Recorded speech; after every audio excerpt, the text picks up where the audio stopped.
Yay! I'm We're happy recording. because it's Star Week, and so I basically means I'm off the hook now. It's up to my kids now. Oh, they're fucked. Shut up. They'll be fine. Do we have a Jordan? Well, we have a visual of a Jordan. We have visual of the Jordan, fire and ready. Jordan's growing his hair out like mine. He thinks One reactor should be sufficient. What do you mean, Jordan approaches? Open fire! All weapons! Fire the Hawking laser. For those of you that played Robot Alchemic Drive, which nobody played, even though it was awesome. I didn't. So that's wrong, Megan.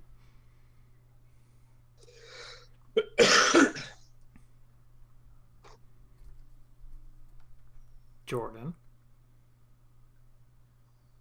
Why did you even steal those, Jordan? I show your mic is muted, Jordan. Jordy. He doesn't seem to be reacting to our words, which is making me think he can't hear us. No, I think he's just sitting there laughing at us.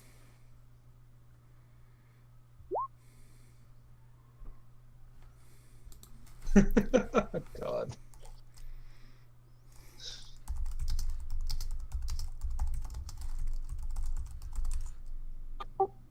I say we all send Jordan $5 so he can double his computer's RAM.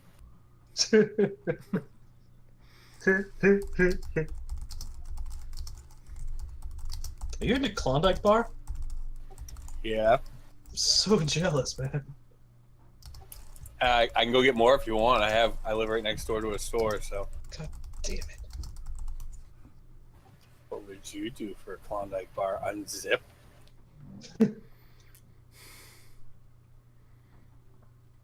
I'd go across the street and buy some Klondike bars.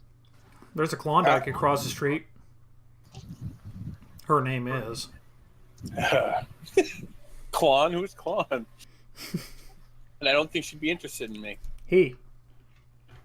Oh. I don't know what you're talking about.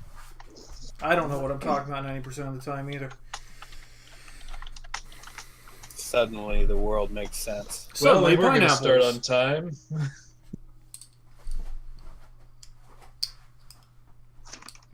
Fortunately, Pondro's one of the people that we to start the game. It's alright, we're just waiting on him. Did Tor and Tidius get back from Irion? They finished out their day. We're going to figure out what you guys were doing during your day at the start of this. Rodith Didn't we and... talk about this ahead of time? We're basically going to just investigate the town a bit. Yeah. Yeah, That's what we're going to go through. Still going to investigate the town. First, Rodith and Jenna have to go get a room. Yes, we have to do that. For everyone. Go on. Jenna's just happy to be out of like the huge cities now. Yeah, you guys are quite outside the large cities at this point. Yay.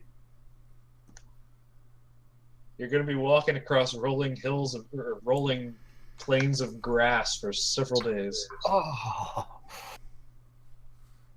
Follow that up with some small towns, couple maybe a mountainside or two.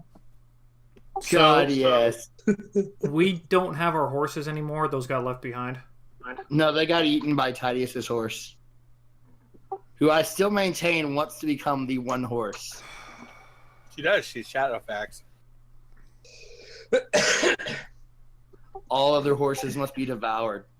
Kind of like that llama and llamas with hats. Only she's a horse. Sorry, I got glue on my hands. I'm peeling it off right now. Sure. We have not even started. I've made like 5 different references to vague, obscure crap. No, the glue isn't obscure. It's just a random... High protein goop. Just from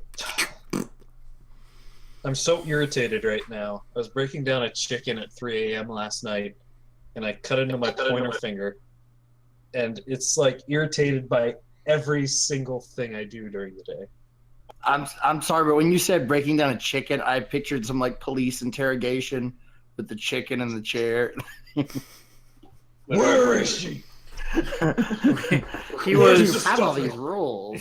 he was recreating the opening scenes for Robot Chicken, is what he was doing. Chris's brain has two left sides sometimes. Take it as literally as possible. This is the way I know, my I brain was is bad. working right now. I do the same thing. Yeah, I'm gonna be moving this summer. I got a job in another school district closer to DFW. It's high school kids this time, so that's better.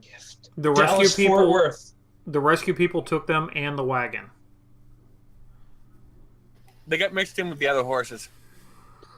Back in the day. No, they got eaten by Cloppy. No, Well- they got left behind. That's what I'm going with. Why not both? They get Yeah, left they got- behind yeah, and yeah. then eaten by Cloppy. That works for me.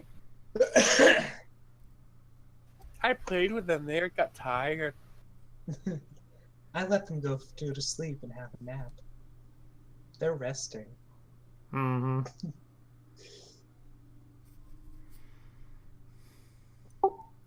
She is to horses what the Dragonborn is to dragons. She kills them and then absorbs their souls. There could be only one! Swinging a serrated hoof around. Serena must die. I can just imagine Tarina single-handedly taking on like an ancient black dragon or something like that. Bellatrix? Blackfish No. isn't ancient yet. No, that would be an ancient battle axe. Yuck, yuck, yuck. But There he is. Let's get started. He's not in yet. Is it in yet? I'm right here. Now he's here. I was here. I was the annoying sound. No, now we have an annoying sound. Earlier it just wasn't there. Enough of your cleric mind games.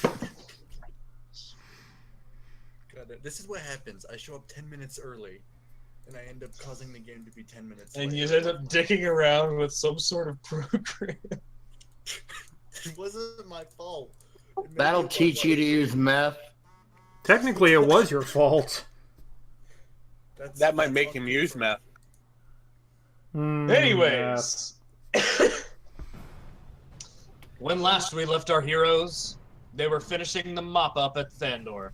Having begun the process of clearing survivors from the city and burying the dead, things were finally starting to settle down. A small concert was put on to lighten the hearts of the survivors, ending with Romulus stepping down as Lord of Thandor. Intending to find his daughter and take care of the new child, Titius saddled him with like a jackass. The recovered stones were left with Mordith, though a number of fake sets were distributed to cause confusion should the noose attempt to locate them again. Unfortunately, on the morning they intended to leave for Alnwick, they discovered why you don't leave the planar binding stones broken for extended periods of time, as a group of Afridi and the Fire Elementals attempted to claim Thandor for their own. Making quick work of them, the party was able to leave for Alnwick, Terena and Titius taking a day trip to Irion to run some errands. Terena, sitting down with Bellatrix to discuss her recent pact, did not find the support she sought in Bellatrix, putting further strain on their relationship. Meanwhile, Titius stepped in at the Temple of the Raven Queen to attempt to speak with her again. Both disappointed in what they were seeking to find, they returned home to spend a night with Cade before returning to Alnwick. We rejoin our heroes as we find out what happened during Bondro, Jenna, and Rodith's day. So, you guys stand outside the town of Alnwick. The wooden walls rising up around you, the gates hanging wide open. And you can see milling about inside are a surprising amount of people for how small the town is. So it's myself, Rodith, and Bondro. Yes. Okay, so I assume we didn't have any problems going to the town if we're just cutting right to the gate then. All right, what's Yeah, it was an hour-long walk. Really cold, or what's it feel like? It was like an hour-long walk across the heath. The temperature-wise, it depends because it's about middle of the day, so the sun's shining on you, which is keeping you warm. But in those rare instances where you pass by a small tree and step into shadow, or into the shade, it is a lot colder than you expect it is, as we're slowly starting to move into fall. I suggest. Yeah, you said it's like between the plains and the forest, right? Yeah, it is like right on the edge of the forest. Well, we have a day. Let's head into town. Let's find a place to sleep. Get some drink. Get a meal, a proper meal. And see if anybody in town, particularly over at the inn or the tavern, know anything about these centaurs that we're going to go out and go check out. I'm still assuming it's centaurs, right? Yep, centaurs. Okay. Well, that sounds like we could do all four at once just by going to the local tavern. Yep. Let's find the local tavern. As you guys walk into the town, you guys are greeted by this great big banner spanning across the main thoroughfare heading into the town square. Rising up above you on this banner, you can see the words Harvest Festival. As you can see a number of people staggering throughout the streets, most of them drunk stupid, This is not gonna leaning on each other for support. You guys step through the streets and eventually reach the town center. Off to your corner, you can see a tavern rising up with a lot of people standing around the outside, which suggests this place is hopping on the inside. The Boar's Head Tavern. There is a very visible smile on Rodith's face right now.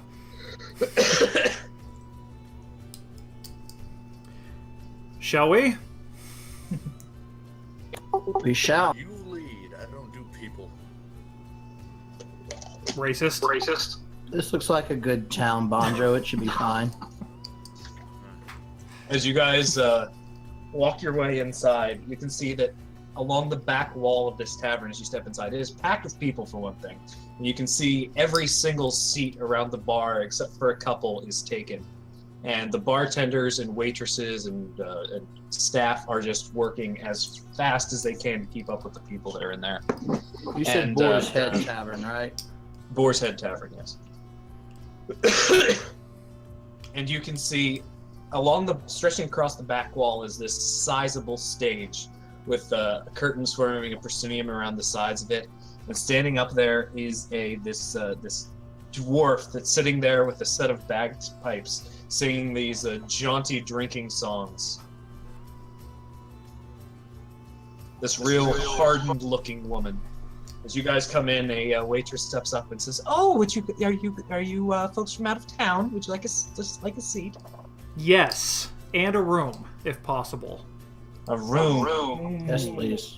I'll see what I can work out. 3? Yes. All right, tonight. and would you like lunch as well? Yes, absolutely. Excuse me, ma'am. Yes. I saw a banner outside saying it's a harvest festival. Can you tell me more about that? Okay, so you're definitely from out of town. The Harvest Festival whenever the harvest is done and there are no crops together, we have just a little celebration, one last hurrah before the winter comes in, and we tend to end up drinking the the spirits from last year's haul. We have plenty of entertainment come in. There is a very interesting gentleman outside who's brought in a couple of strange, exotic creatures for us to stare at. There's this traveling troupe up here that's playing music all day, and there's supposed to be a very special performance capstoning during the night. There's also a craft show outside for people selling various wares that they have. Just so sit down, relax, and have a great time.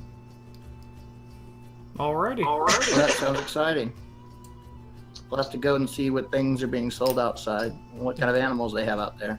I will take whatever you have for lunch right now and a mug of ale. And is it okay if I smoke in here? She looks up at the cloud of smoke that's starting to form on the ceiling, creating a gentle haze, and says, "I should say so." I'm just checking. I go, She shows you guys to a seat. Get you guys some shepherd's pie, some hearty stew, bread for the table, and of course, ale. How long will the harvest festival? How much longer will the harvest festival last? Well, we only have about. This is our second to last day, unfortunately. unfortunately, our, Things are sort of- our friends are going to miss this. Yes, things are winding down. Our liquor supplies are running a bit low, so drink it while you can. Oh, I think we shall. As you guys settle into your meal, you can see the hill dwarf at the stage is wrapping up her performance.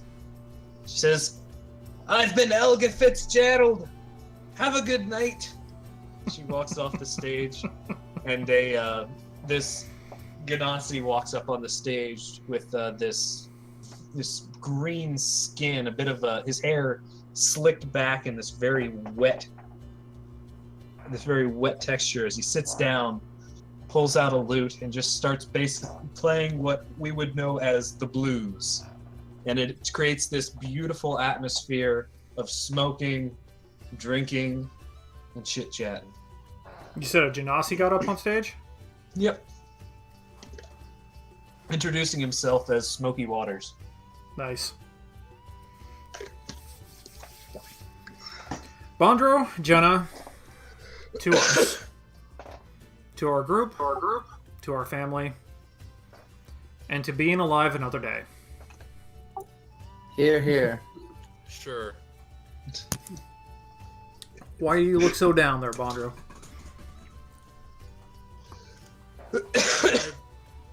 Just thinking about my current stock of supplies in our situation. Don't worry about You it. want to go look in the craft shops they said that they had out there to see what's available? A small town like this, especially during a harvest festival, could have some interesting items. I doubt they would have what I'm looking for. It's fine. It's always worth a shot. There's got to be a blacksmith in town at least.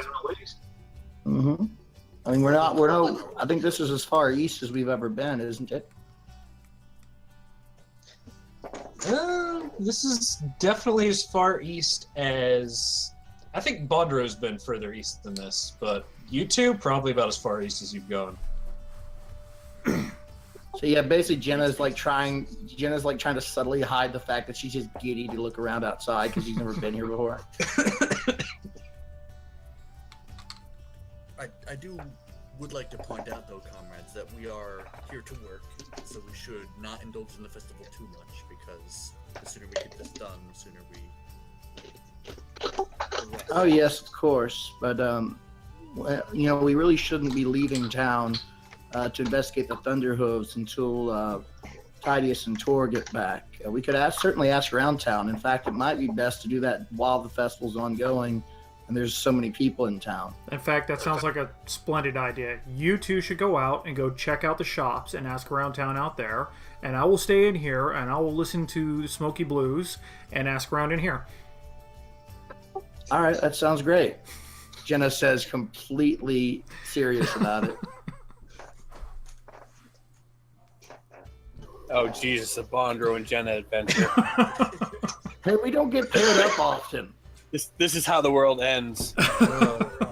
And the narrative splits yet again as Jenna and Bondro stride outside into the open air. You can see a lot of stalls dotting the streets, and especially around the town center. A statue rising up of a man standing heroically, raising his sword to the sky. You see a number of patrons selling their art, trappers selling furs. There's pottery and ceramics. There's an artist who's selling their paintings. There's also a caricature artist over on the other side and they're shooting each other dirty looks throughout the entirety of it. There is simple beaded jewelry being shown around. Lots of arts and crafts being bought and sold. In the back corner, you can also see that there is a half orc who's taking money from people and showing them back towards a lot of cages and movement back behind the corner. Ooh, that sounds interesting. Do I recognize the half orc? Go ahead and make a perception check. Okay. I hope it's not who I think it probably isn't. Oh.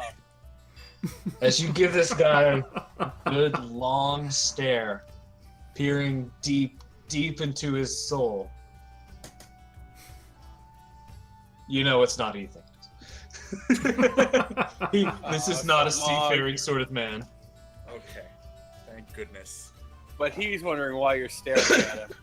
The guy is wearing a fancy-looking hat, but it's more of like a sort of safari hat than a pirate's hat.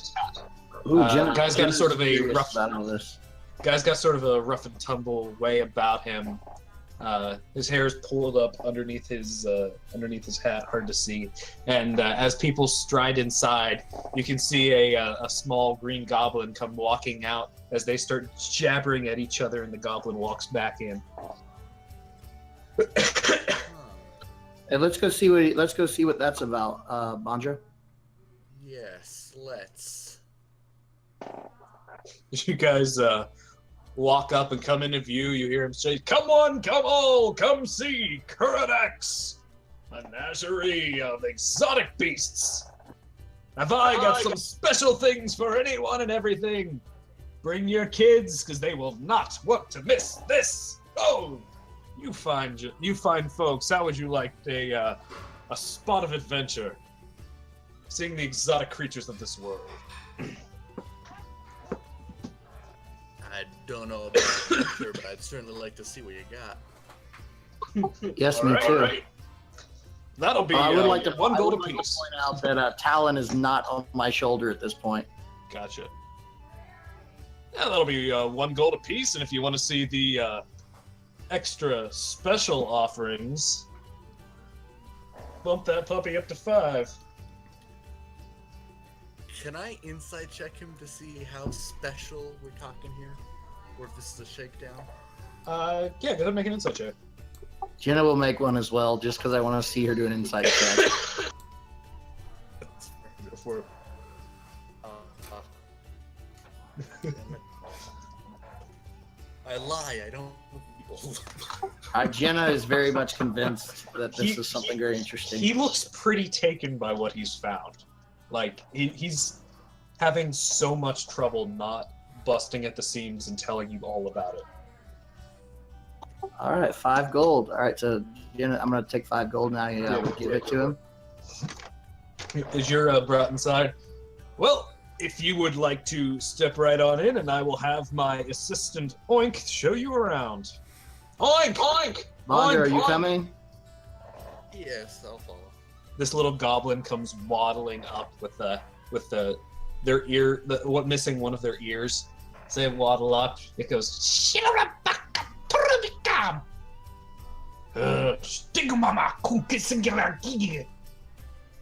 right this way. Bondra, I don't understand what they're saying.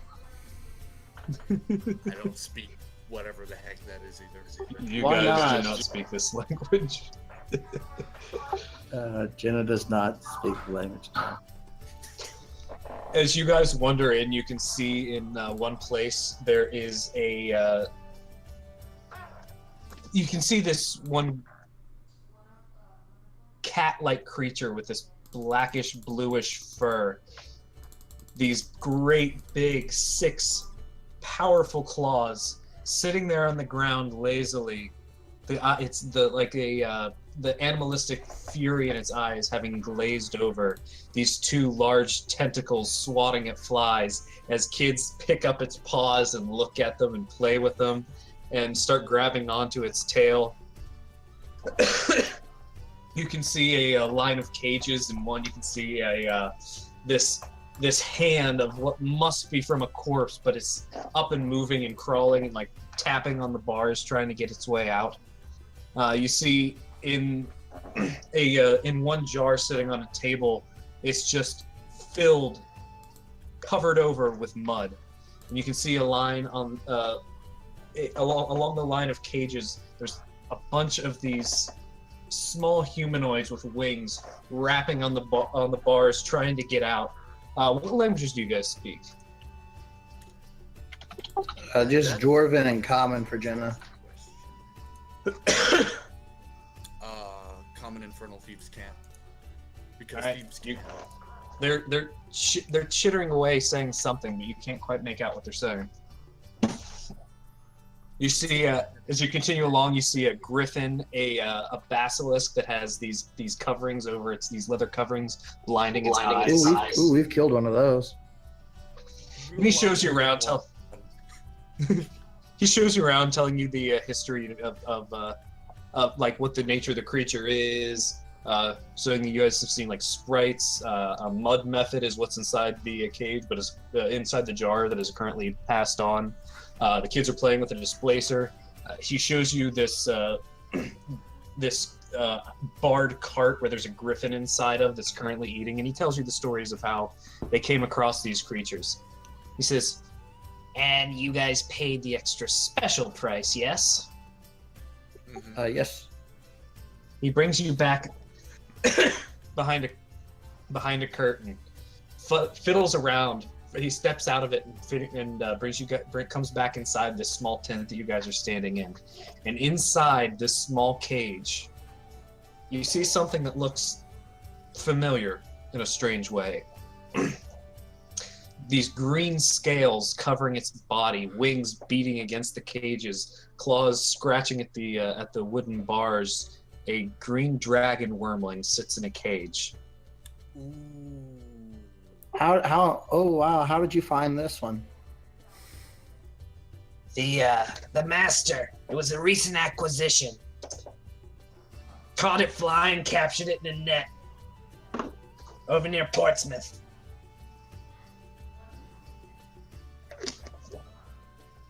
Don't get too close. They bite hard. It looks like it. Jenna would say, looking at the jaws.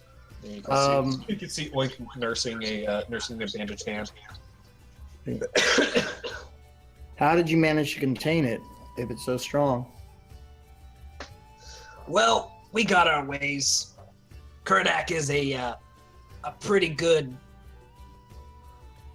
let's call him tamer of creatures.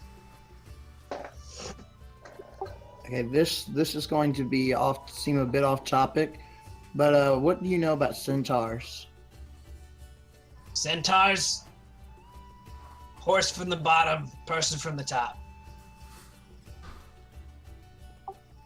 Oh, that is interesting. I heard those creatures were around in this area. Damn right, they nearly trampled us on our way in. You were attacked by them? Not attacked, I don't think so, but they nearly tried to run us over. Don't get in front of a stampeding herd of centaur. Bad life decisions. So, are they more horse or are they more man? Jenna has never seen a centaur, I should say. Yes. Great Which is it? Are they like humans that have the body of a horse, or are they horses that have part of a body of a human?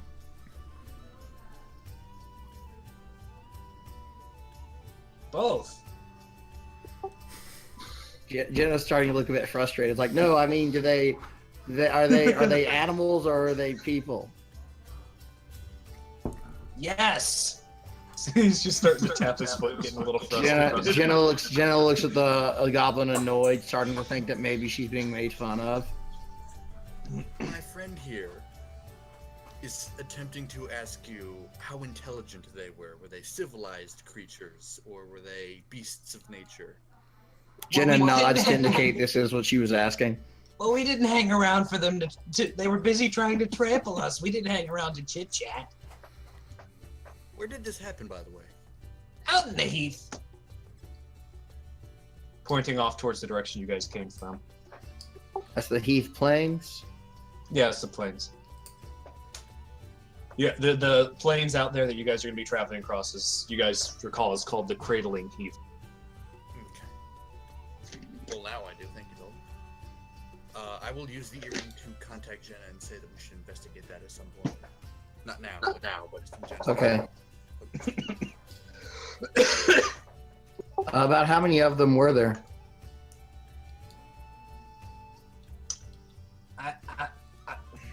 I'm not so good with the numbers or with the talking. But I lift things good. I can Okay. see very good at that.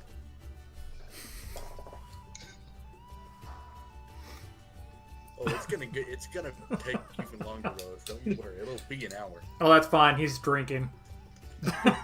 He's drinking and listening to music right now. Yeah, Jenna's convinced that she got the good job and that Rhoda's stuck doing in the boring tavern.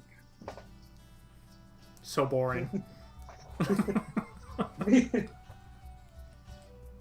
What? Are you fighting Watson, Dalton? He likes to go under the blanket, and I think he was trying to find his way out, but got lost. Anyways. Anyway, As you guys- you think maybe we could speak with, what was the name of the goblin, or not the goblin, but the half orc that runs the place? Karnak, I guess. You think we could ask him about the centaurs? He knows a lot about him, I think. Oh, great. Could we speak with him after we're done? Yeah. As he shows you out. Rodith, you sit there for a nice, good, long, relaxing hour, just sipping and staring off into your glass. Listening to music. Just Some relaxing. sweet blues plays over as another guy comes up and joins Smoky Waters. This very beautiful looking man with dark black coloring around their eyes sits down, introduces himself as fellow man, and they go into this great this blues riff as fellow man says, "Remember, folks, help your fellow man," as he takes off his hat and sits it on the ground in front of him, and they start playing.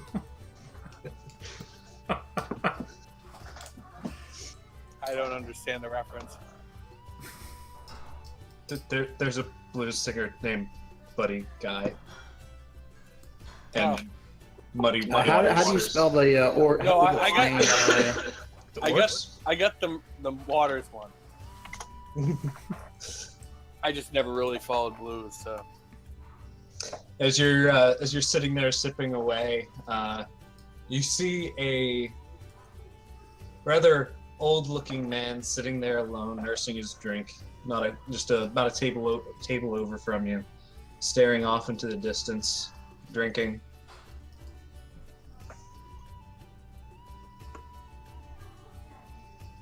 What's the waitress doing? Waitress, you wait a couple minutes, and she eventually comes back down. So how was the food? How's your drink? How's everything? Good. Good. Splendous. Everything is great here. It's wonderful to finally be out and about and finally taking a break. Like, obviously, you all fine folks are doing. Well, we're trying. Can I get you anything else? Do you need a refresher on your drink? What's up with the old gentleman over there? Oh, Rupert. He lost his wife a couple weeks ago. think he's still having trouble adjusting. That would be understandable. Let me buy him a drink. All right. Drink eventually comes, and he looks over at you, gives you sort of a pained nod before going back to his drink. And now I will step up and I will walk over toward him. All right. You walk over and sit down. Yes, young man. I've heard about your recent loss, Mr. Rupert.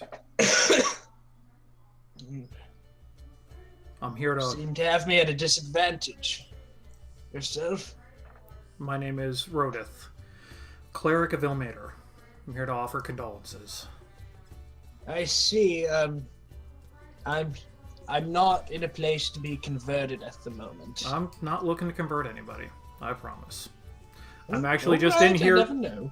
I'm just in here to enjoy the drink and enjoy the music and have a few smokes. Mind if I join you? Well, you bought me a drink, so you can at least sit there for the hour. After that, I'll have to charge you again. Well, it's much cheaper than the women around here, right? Oh, I don't know all about that. Been a long time since I've paid for that sort of fun.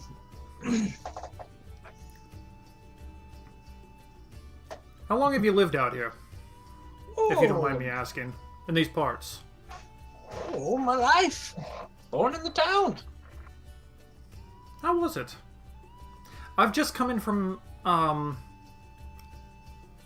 Thandor. Oh, journeyed across Angar, did you? A small one. Just a little bit. Not the warm and comfortable place you'd think it is. I didn't have too many problems, actually. Why? What have you run into out there? Well, ever since the High Rocks took over, everything just sort of is falling apart over there. The High Rocks. Yes. Yeah, I'm sorry. You have me at a disadvantage now. Oh, well, that whole area over in Angor between here and Thandor, it's ruled by the Lord and Lady High Rock, as it were. Ever since they took over, people just... They stopped trying to keep things up. They stopped trying to keep things in repair, keeping things going. They're sort of letting everything sit. Not pleasing at all. Well, why would that be? I don't know. The older High Rock, whenever he was in charge, doing fine, bringing in all sorts of business. This new one came in, everything's just starting to settle down, and yes, it is.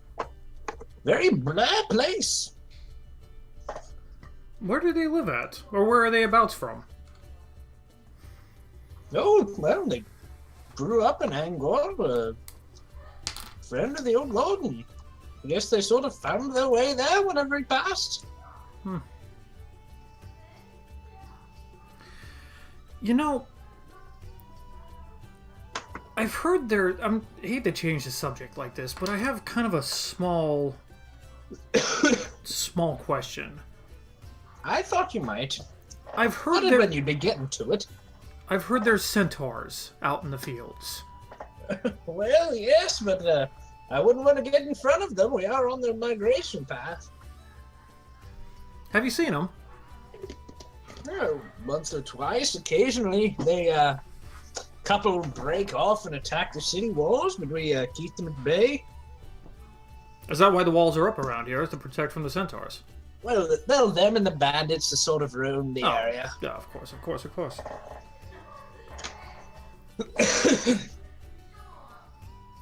Do they talk? Chitter away off in their own language, nothing I've heard before. Huh. Do want to meet one. Consider it like on a list of things I've been trying to accomplish in my life. Trying to get out and meet a centaur. Well, I can tell you what, you can keep working on that list, but the more you live, the longer it'll get. Well, let's hope it gets very, very long. And drink to that. Have a short drink.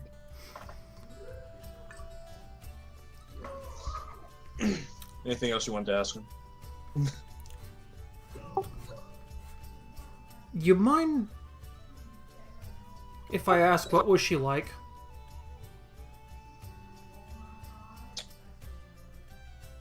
She was very kind. Better than I deserved. Tell me. I'd have these fabulous, ridiculous ideas, and, well, she always kept me in check. How so? Well, you know, I always wanted to go off and live an exciting life, but she was more important than that.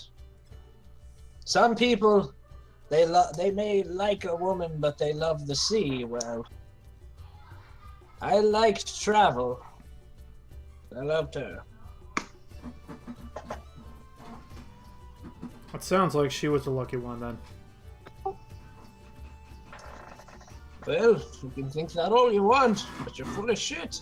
Hey, I have to go to the hospital. My kid gashed his head open, so I might be back. I might not. Oh, okay. Okay. No, it's fine. I think he needs stitches, but it's bleeding pretty bad, so I will be back. All right, no Later. problem. Yeah, you take care of that. Take care, Nate. Well, that was unexpected and brutal. Well, that was exciting. Anyway. I wonder if he's gonna turn his computer off. Maybe, maybe not. Otherwise, we're just gonna be looking at like a blank wall for a while. That's fine. As you guys prattle on for a while, Jenna and Bonder, Oink shows you guys over to Kuradak, who's currently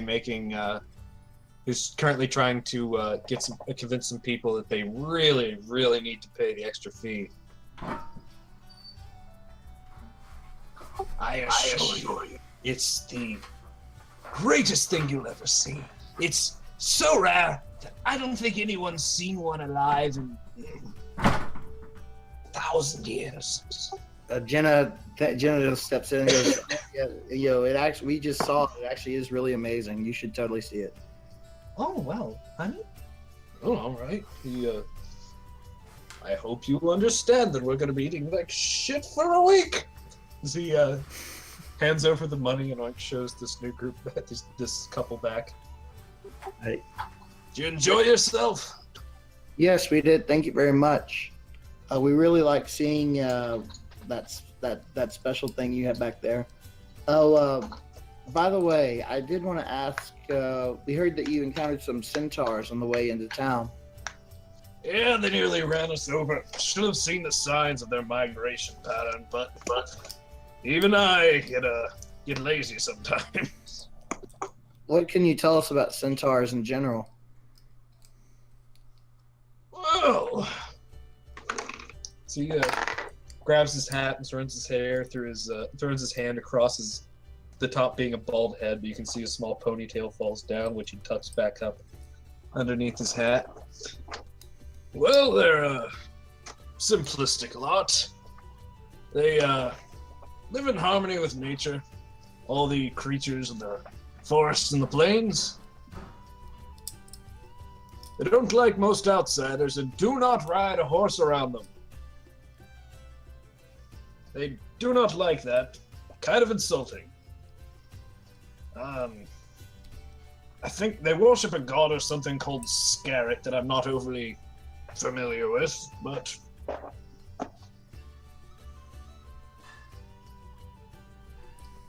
you lot heading out that way? We just heard that they've been causing problems recently, and we were curious about it. Yeah, some centaur like to rabble rouse before they go through their age, but generally they end up back with their herd or integrate with other society. They find their place one way or another. or they find themselves dead. But nothing you can do about that.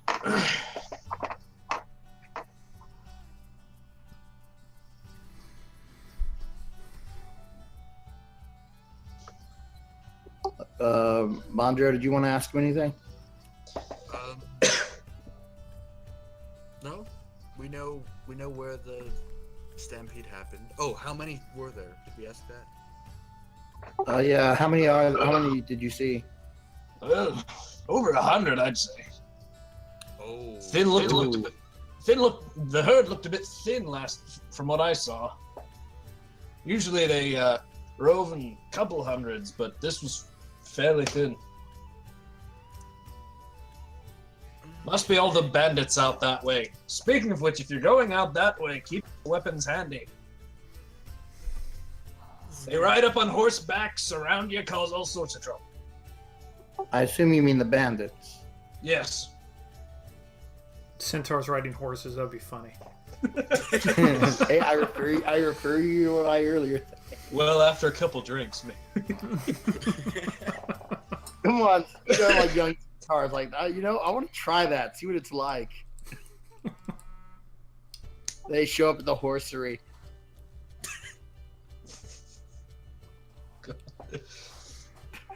I think. All right. Well, thank you very much. Not at all. Well, if you have any other questions, feel free to stop by and pay for another ticket. Oh, will you be here long? Well, heading out tomorrow about midday. It's good to know. So if you're in town, please do stop by again. Bring your friends. Tell everybody. Thank you. We might just do that.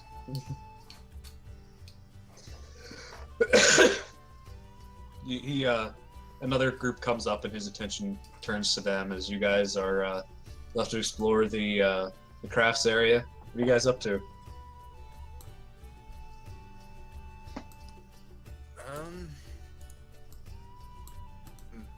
Looking for anything? We've learned. There's something that would be useful, so not really arts and crafts kind of things. Yeah. So clearly we're not going to get any more information here, and I don't know if we should necessarily go out without first telling Rodith. So maybe we should go meet up with him, see what he's learned, compare, contrast. Unless you have any other ideas, I'm done.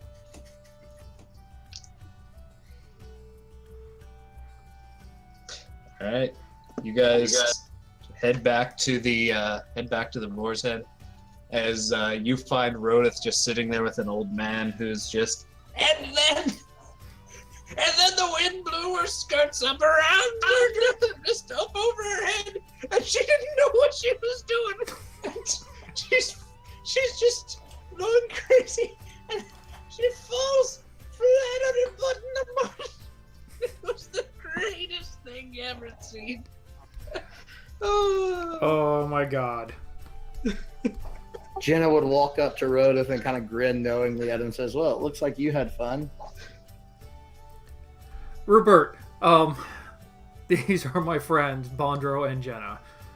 Bondro, Jenna, this is Rupert. Good to see you all.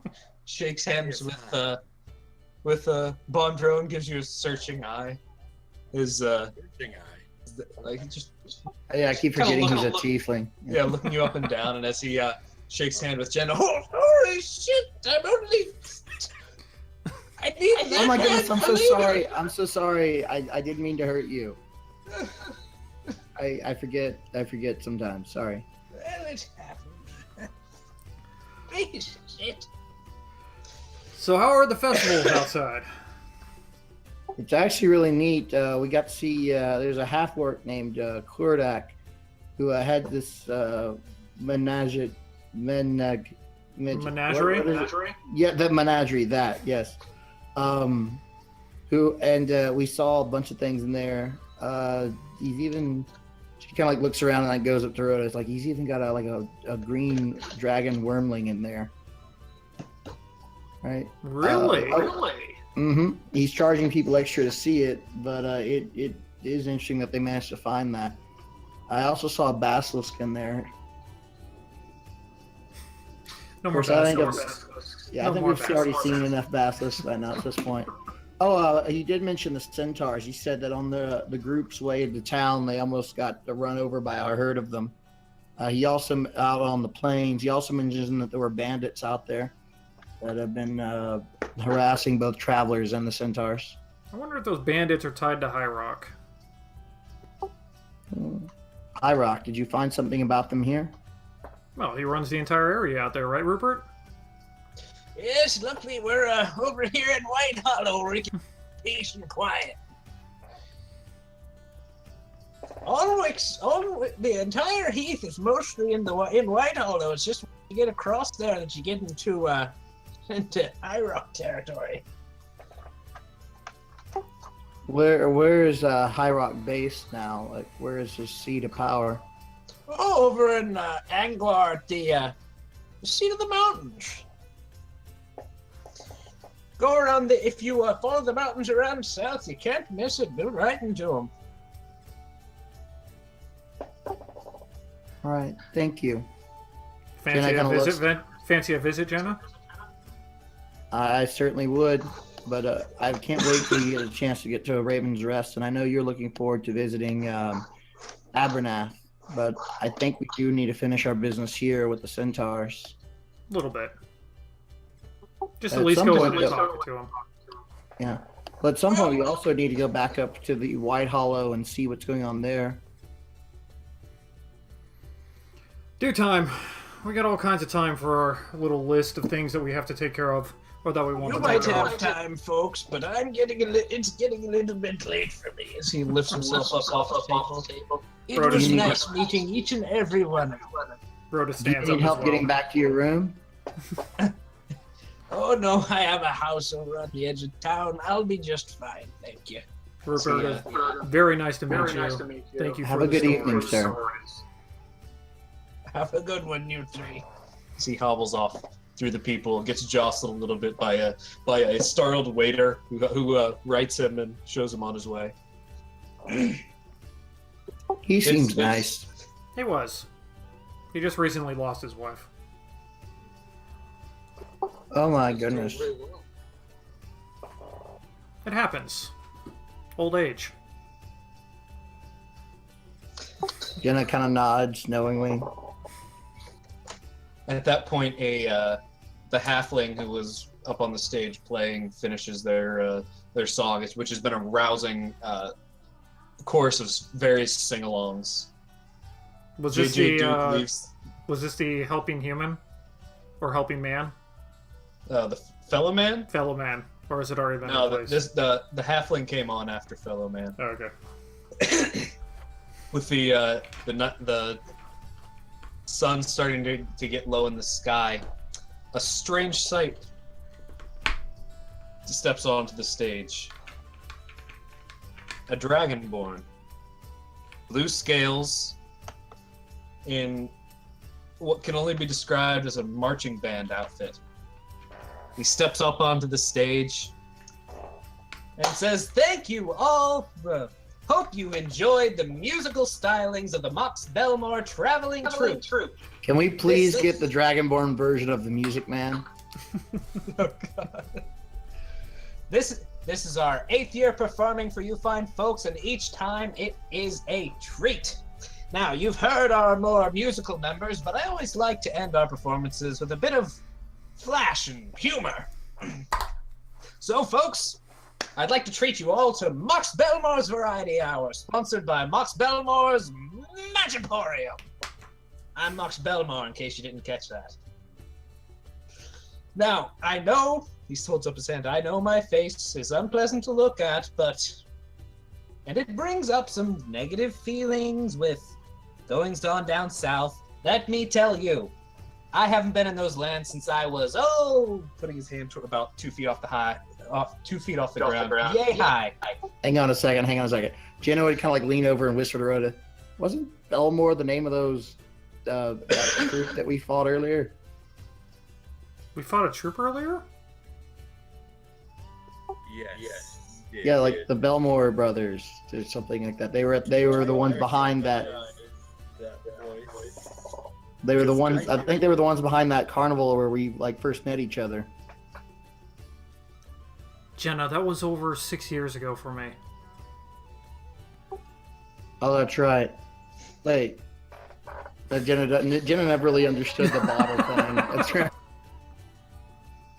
Now, I know my face is, let me tell you, I haven't been in those lands since I was about, yay high. I remember none of it, and my loyalty is to you fine folks. Now, I know you've heard about special people with magical abilities. I know I've heard whisperings of all you from a man in the hills outside of town, a strange man with magical powers. Well, I've heard tales of these people all my life, and supposedly people from my homeland have this power innately within them, this special gift. But I, unfortunately, am not so gifted.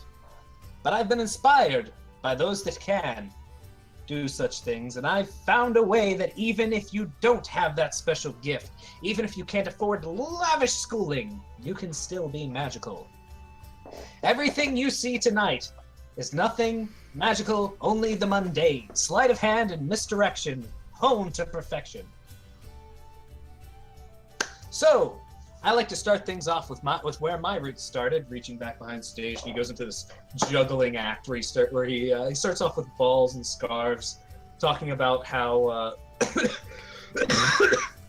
when he was a young man traveling with the circus, he used to juggle for all the young boys and girls to get them excited and amped up. Eventually switches over to flaming torches, and then eventually juggling blades. While all this is happening on stage, I want to keep a weary eye out for children or halflings that seem to be moving their way throughout the crowd erratically. Yeah, go ahead and make a perception check. I have to make a perception check for that? I can't. Alright. Fine. I see how it is. Isn't your passive perception like stupid high? It's like It's 20. he crit again on perception. Yeah. My passive Damn, perception. Bob, I probably should have just stuck with my passive perception at 17. Alright, I got Well, you. there was a sage advice thing released that passive perception is like the floor for your perception check. So if you get lower, it rounds up. Okay, so 17 it is.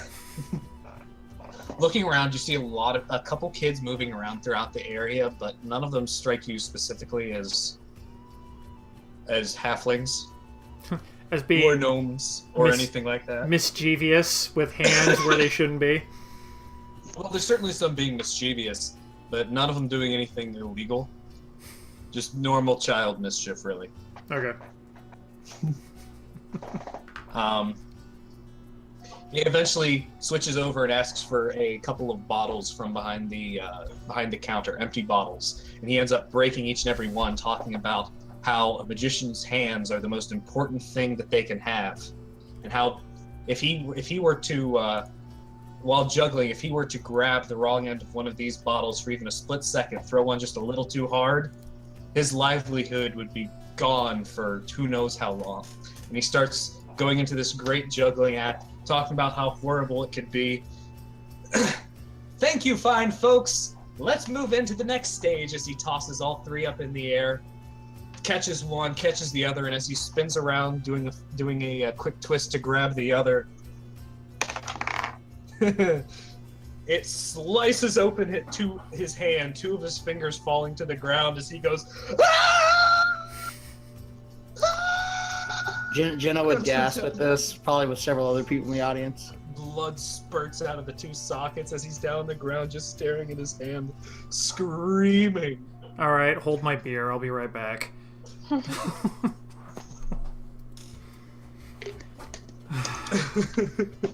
You walk up to the Walk stage. up to the the show. stage, see him on the ground, look at him, you missed.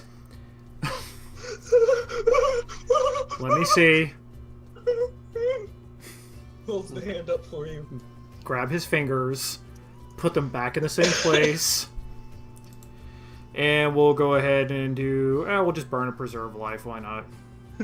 As you grab onto his hand, the hand actually pulls away from the rest of his body, and you can feel that it's actually papery. And as the hand pulls away, he pulls out his real hand and says, "Well, folks, you got a strong grip there, sir. That I do. Be careful how you use that." Good God, that could have been terrible. Imagine if that was my real hand. Imagine. Wait, Thank how you, is he sir. juggling Thank with the hand? Great question. That's a great question. He says, "Well, thank you, fine sir." As he grabs you around the shoulder, spins you around, pats you on the back, and pushes you off as he pats you on the ass back towards your seat. I'm checking my belt as I walk away. As you walk away, you reach down and you feel your belt is gone. And as you turn around, "Oh, sir, I think you dropped this." As he hands it to you. Is everything still on it? It looks like all the charms are still on. Because there will be some serious magic if anything's missing. Yeah, it looks like everything's on there. Okay. All right, you take the belt back, Quaint. walking back, heading back to your seat and sitting down. He goes into another chatter as you take a drink from your ale. Go ahead and make a Constitution saving throw as this taste of stale piss fills your mouth. When did you start drinking Budweiser in the fantasy No book? kidding. You don't throw up, but you just spray that out of your mouth. As he goes, "Oh, buddy, come on. You gotta be able to hold your liquor better than that." As there's a bit of a chuckle throughout the crowd. Jenna would look concerned at Rhoda because she does remember seeing him drink more than that and not have a problem. Very quaint. Giving it a sniff. Smells like ale. Smells fine. Give it another sip, and it tastes just like regular ale. I'll get a new glass regardless. After a bit more of this sleight of hand trickery sort of thing, this big round Swami hat comes floating out of nowhere and comes landing on his head as he goes into this And it says mentalism Gryffindor. routine. What was that? And the hat says Gryffindor. He goes into this mentalism routine as he starts guessing information about people's lives, people's families, and eventually he goes, "I'm getting a name. I'm getting a new name. Name is strong. Getting a Marcus. Does Marcus mean anything to anybody? Does the name Marcus mean anything to anyone?"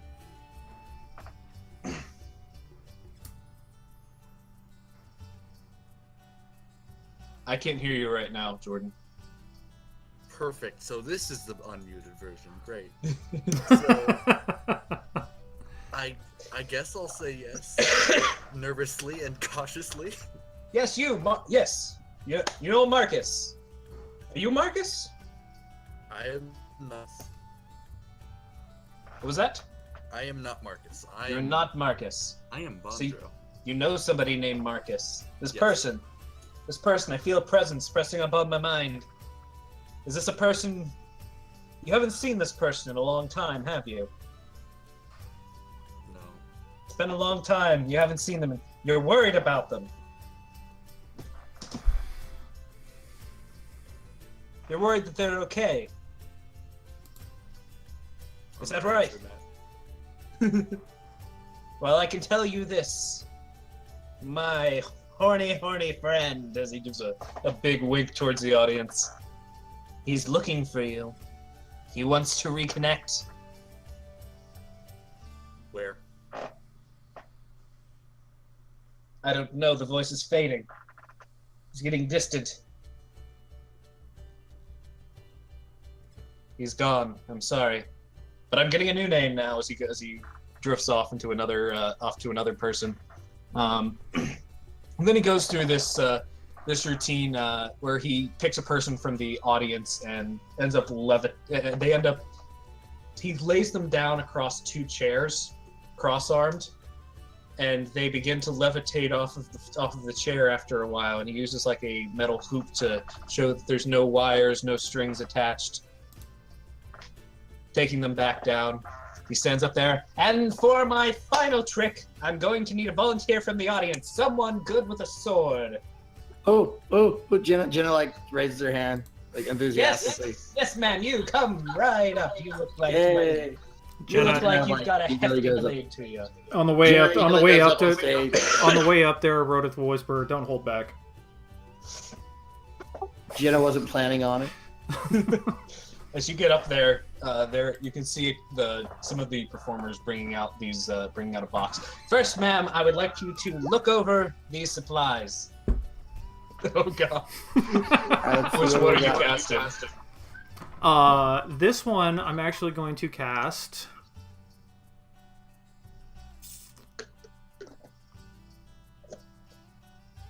We'll do bull strength.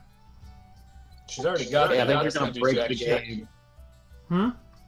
That's gonna do jack shit. She already has advantage. She already does I have already advantage. have advantage of strength, and my carrying capacity is higher. Oh, okay. Well, then let's just do, since I already know that.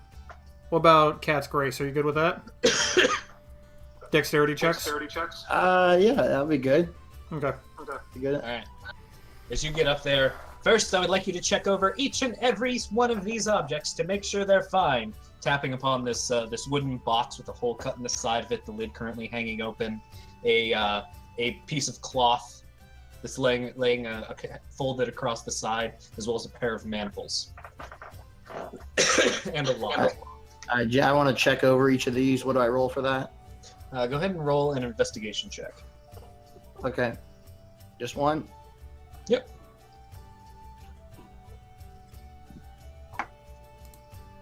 Mhm. You can grab on the manacles. Looks sturdy enough. Check them. Make sure doesn't appear to be anything wrong with them. Cloth. Looks like a cloth. Throw it to the side. Box seems sturdy. Lock. Seems like a good sturdy lock. You'd trust this lock. All right, it all looks good to me. Excellent, excellent. Now, this trick has been attempted by many, many people, bards of all calibers, and this has killed many, many people. So, I want the squeamish to look away, because what you see hopefully won't revolt you, but you never know.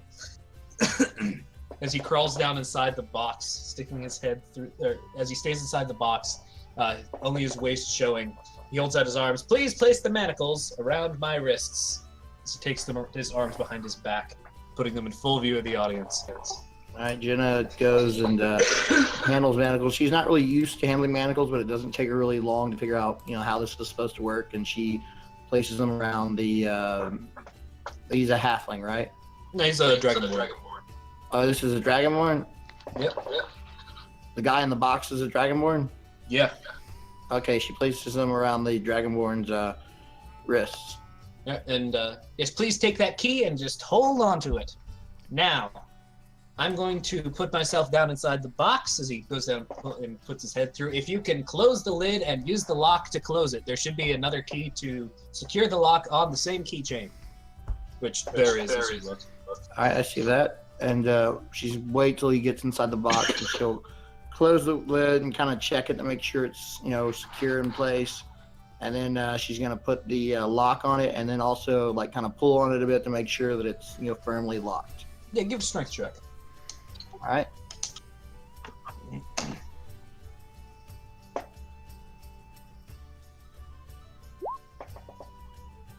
Lock's pretty sturdy. Doesn't seem to bend. Doesn't seem to give too much of or doesn't seem to give whenever you pull on it pretty hard. All right, Jenna would kind of take a step back from the box after doing this, so that everybody in the audience can see.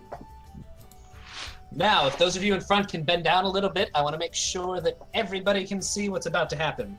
Now, you folks are going to count. He looks up at you, Jenna.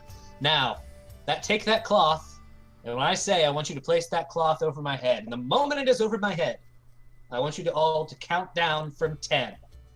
Wait, isn't he inside the box? Yep, he's inside the box. You can only use that. I see. Like it has a little hole for the head. Okay, I got it. Now you'll place the cloth over my head, and the crowd will count down from 10. And once they reach 0, I see that sword on your back. I want you to use that sword and bring it right down on my head. Jenna looks a bit nervous and kind of like leans in listeners like, are you sure you want me to do that? Trust me, kid.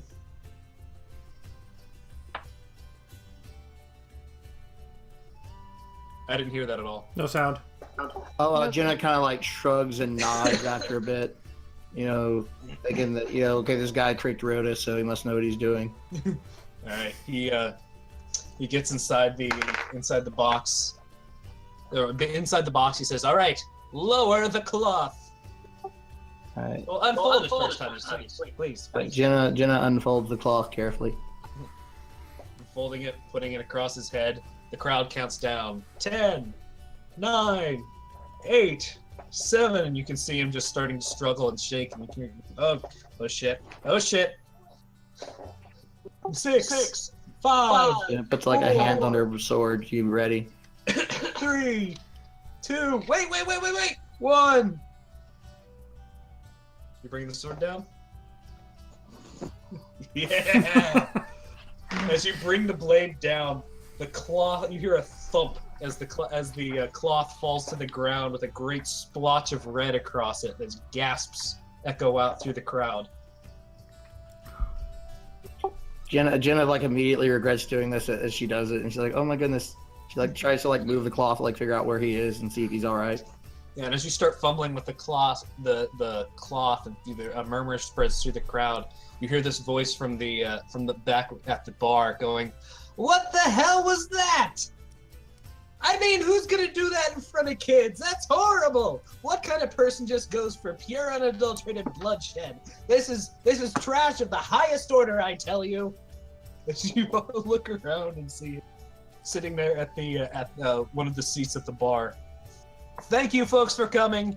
Tip your waitresses, and if any of you feel inspired by what you've seen, please come out to the cart. We have starter kits for juggling, sleight of hand magic, starter instruments, and even a few magic items for you adults. Have a good one, folks, as he walks out the front door of the bar. Jenna like walks back, to Rodith and the rest of the group, and she kind of like mumbles as she passes, like, "How did I miss?" The same reason he fooled me with his hand. What were you saying he was? Was this the same Belmore? You say is he the blue scaled dragonborn? Yeah, this is Dragonborn. Is he blue scaled? Blue scaled Dragonborn by the name of Mox Belmore. And as you got up close to him, you could actually see that the iris of his eye was split, one half being red and the other one half being red, the other green.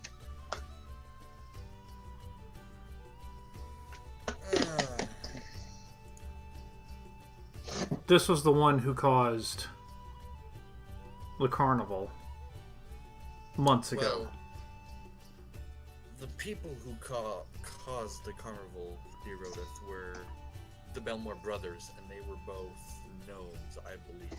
Gnomes are half-elves. Yeah. He mentioned earlier that he didn't really have any connection with it, but it seems weird that he shares the same name and he's into show business. Well, if they were all part of a traveling troupe, that doesn't surprise me. Still. Think about names. Do you think maybe it's just a coincidence and that, he doesn't really have any connection to the Belmores that we dealt with?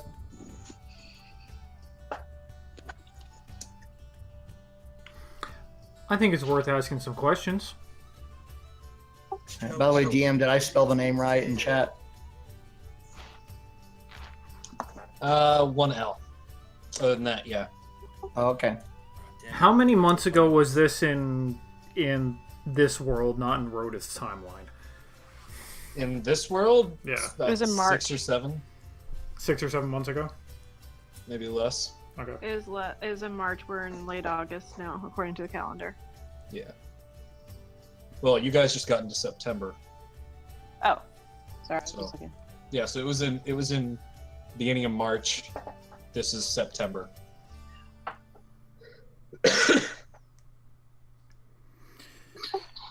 Do you want to go I outside know, and talk I know to it's him? unrealistic, but it is useful to have actual months instead of made up ones. I know that the way I see it, they have their own strange names for like days of the week and months, and they have like different lengths of weeks. But for the sake of simplicity, let's just But they also probably aren't speaking English. They're speaking a language, but we're interpreting it as English. So yeah. Yeah, I think for the game I was running, I named the months like just spring 1, 2, 3, and summer 1, 2, 3. Yeah. Yeah, whatever works. Whatever works. We're not making a video game here. No. All right, so So- the show's over now. Do we have... Let me ask this here, my fellow friends. Do we have a beef with this particular gentleman? I don't think so. I mean, we did deal with the other Belmore brothers. I think it's how we got these earrings. No, I made the earrings. We got the compasses All right. from that, which I lost mine. No, we don't. I don't believe we have a beef with him, but I do think it's worth investigating. We do have a whole day. Plus, I mean, he said magic items. We gotta check that out. Should we go out and look? Well, it is getting late, and we need to be here when Tor and Tidius get back so that we can go out and see what's going on with those centaur. Yeah, that won't be until we're fine. We're fine. What time do you want to go to bed, Jenna? What time is it? I thought it was like getting late. yeah, it's getting a little bit later. It's definitely dark at this point. That's fine. I mean, I'm not going to turn in yet. I'm not quite tired yet. Well, let's at least go out and say hi and tell him thank you for the performance. Oh yeah, you should definitely do that. All right, you guys venture outside and head around the corner. As you can see the same Dragonborn, his jacket opened up, revealing a black tunic underneath, sitting there with a bowl of stew, just munching away. He's not selling his wares? And he's sitting on his seat. Doesn't appear to have had anybody come up yet. Mox Belmanor. Oh! Customers earlier than I expected. Welcome to the Mox Belmore Magiporium. I actually What can I came to do for check you, on your Andres? hand. I know it was a bit confusing. It's fake. Oh, I realize that. I almost want to have Jenna go, oh. But she's not that stupid. How were You'd be you... amazed. how You'd be were you- amazed how easy it is to distract people like that. And How were you juggling with that fake hand? I never juggled with the fake hand. Switch it out at the last second? Why do you think I did the spin? Fair enough. Come on. I thought I ran into a troop. I thought I ran into a Mox Belnor troop several months ago, back in May sometime, at a carnival. We haven't played a carnival. We've mostly been out east. I think we hit around that time. We would have been near Lenston, I'm wanting to say. Well, the one we were talking about was near Thandor. Damn, not on. You don't happen to have any like brothers or like friends who are like gnome, do you? Yeah, Jenna actually still has the tickets, some of the red tickets. After holding on to those for so long. They finally pay off. I have heard of another group of Jenna folks would by like the name of dig into Belmar. her bag, and like deep at the bottom, like still like like with like kind of torn and like bent a bit. She like finds some of the big top tickets. She has 3 of them. She like pulls them out and shows them to him. Is like, does these mean anything to you? Oh, I think I've heard of a circus called Belmore or something like that. Oh, so you don't know anything about that? You've just heard of it? Only in passing. You know, people in the performing arts talk. Insight. I want to inside check this fella Go for it. with my +4. Ah. Better than I thought it would be. It's not good, but Yeah, it seems to be on the up and up. Seems generally perplexed by it.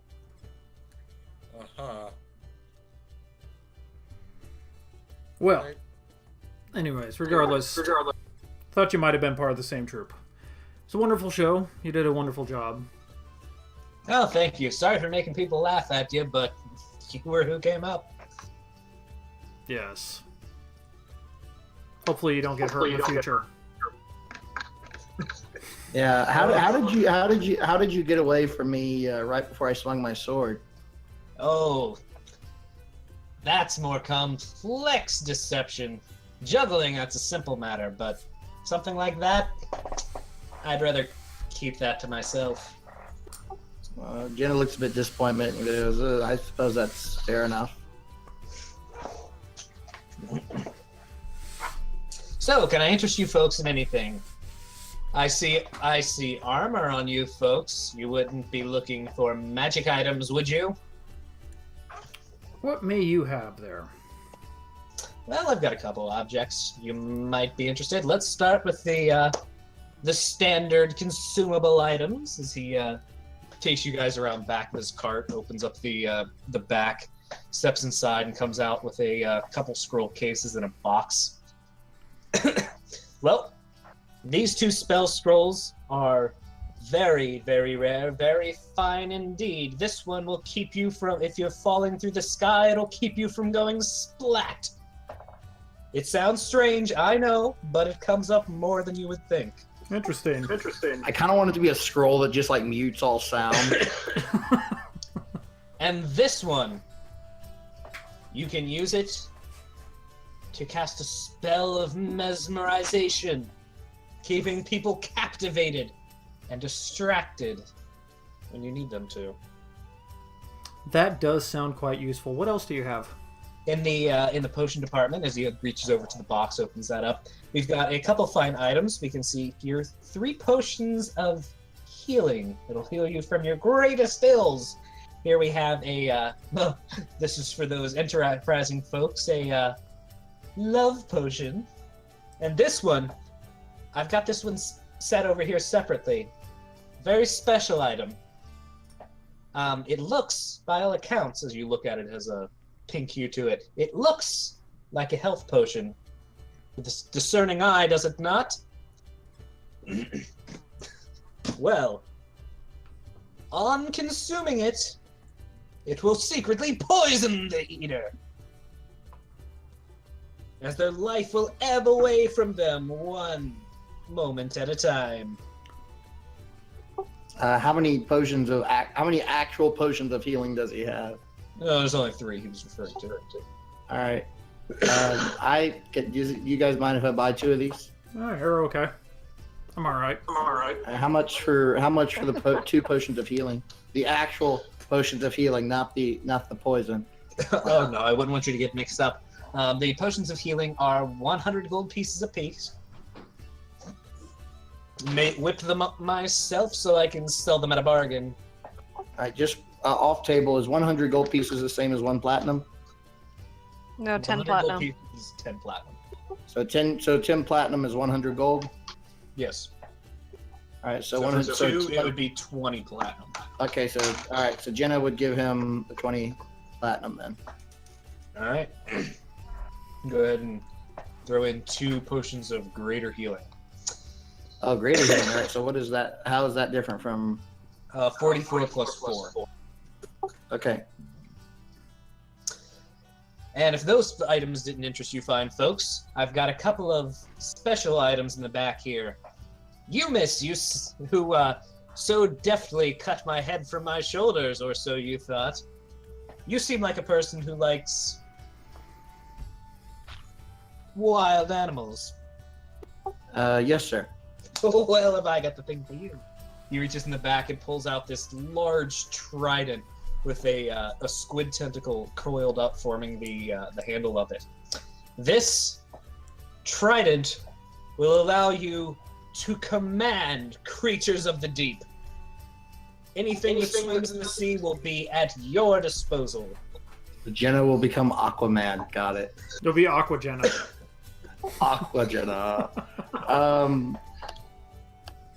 Jenna kind of looks at it and she's sort of torn. On the one hand, that seems really neat. On the other hand, she doesn't really know when she'd have occasion to use it. All right, well, not for everybody. This item, he pulls out this beautiful ring with a brain on the top of it. This will shield your mind from penetration from those who would wish to read it. Ooh. I know someone in our party who would love that ring. Yes, Rodith would. It's a very discerning item for a secret keeper. Looking Bondro up and down. How much? That one, a trifle at 2,000 gold pieces. Or 200, since you seem to be platinum, since you seem to be dealing in that. Bunch of rich folks over here. Gives a quick cackle. We are so gonna get robbed tonight. Luckily, most of your funds aren't with you.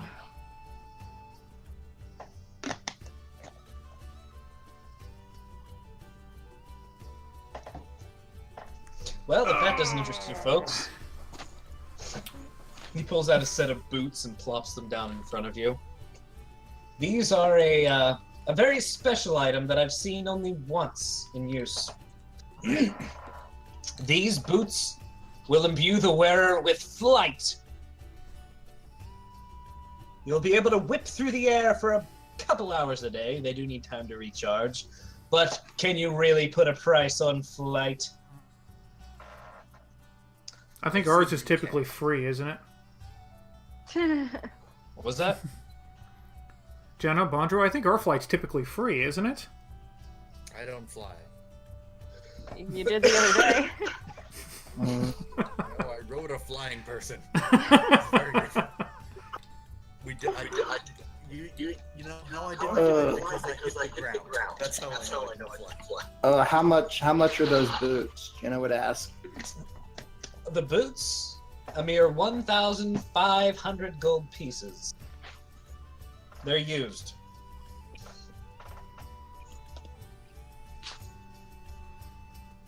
All right. Could we see that? We see you use them real quick? Because I'm kind of curious about what that looks like. Well, I would, but they take a certain amount of time to grow accustomed to the body. Oh, okay. They require attunement. Yeah, no, I got that. Actually, I do not think I have that on me right now. And I don't know, any of you guys interested? She looks I am bonded over. really considering that ring.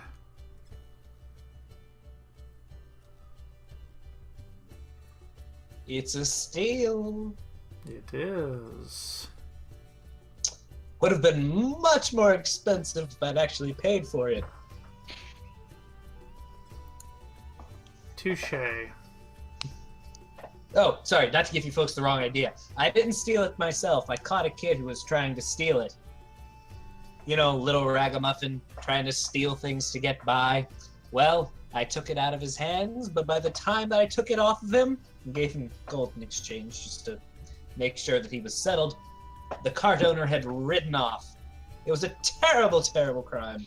How much? So it fell off the back of poisonous a wagon. health potion be? How much would what? A health potion that's poisonous be. Oh, well, that one is a mere 200 gold piece. Or 20 platinum.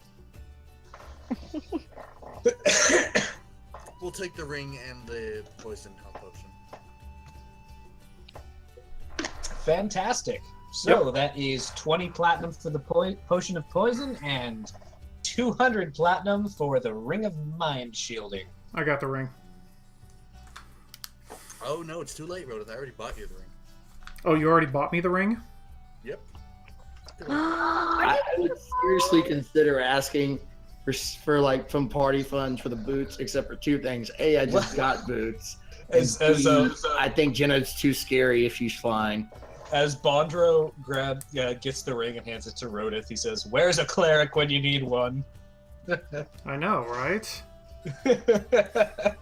Just elbowing you in the side. Well, anything else I can get you fine, folks? What else do you got? This is about the extent of my supply. I recently got cleared out in the last trip. Plus, we've been here all week. Unfortunately, we came too late then. Sorry, So, folks. when you came into town, did you happen to pass by the heath? Not really. We came through a path through the forest. We came from the east. Heath is out west, if I recall. Don't like to go past it. A little bit too dangerous for our liking. Let's go ahead and take the boots too. What was that? Let's take the boots too. The boots? Well, if you insist. That'd be 150 platinum. Done. And I hand them to Rodith Jenna. has flying boots. And I hand them to Jenna. No, I just got boots. And now you have another set of boots. Girls should thank never you, have Rodith. too few set of boots. So Jenna has two sets of boots. She has one boots made for flying, and then she has these boots which are made for walking. Ding, ding, ding, ding, ding. Well, if there's nothing else, folks, I'm going to return to my dinner until the little kiddos show up to start running me out of more juggling equipment.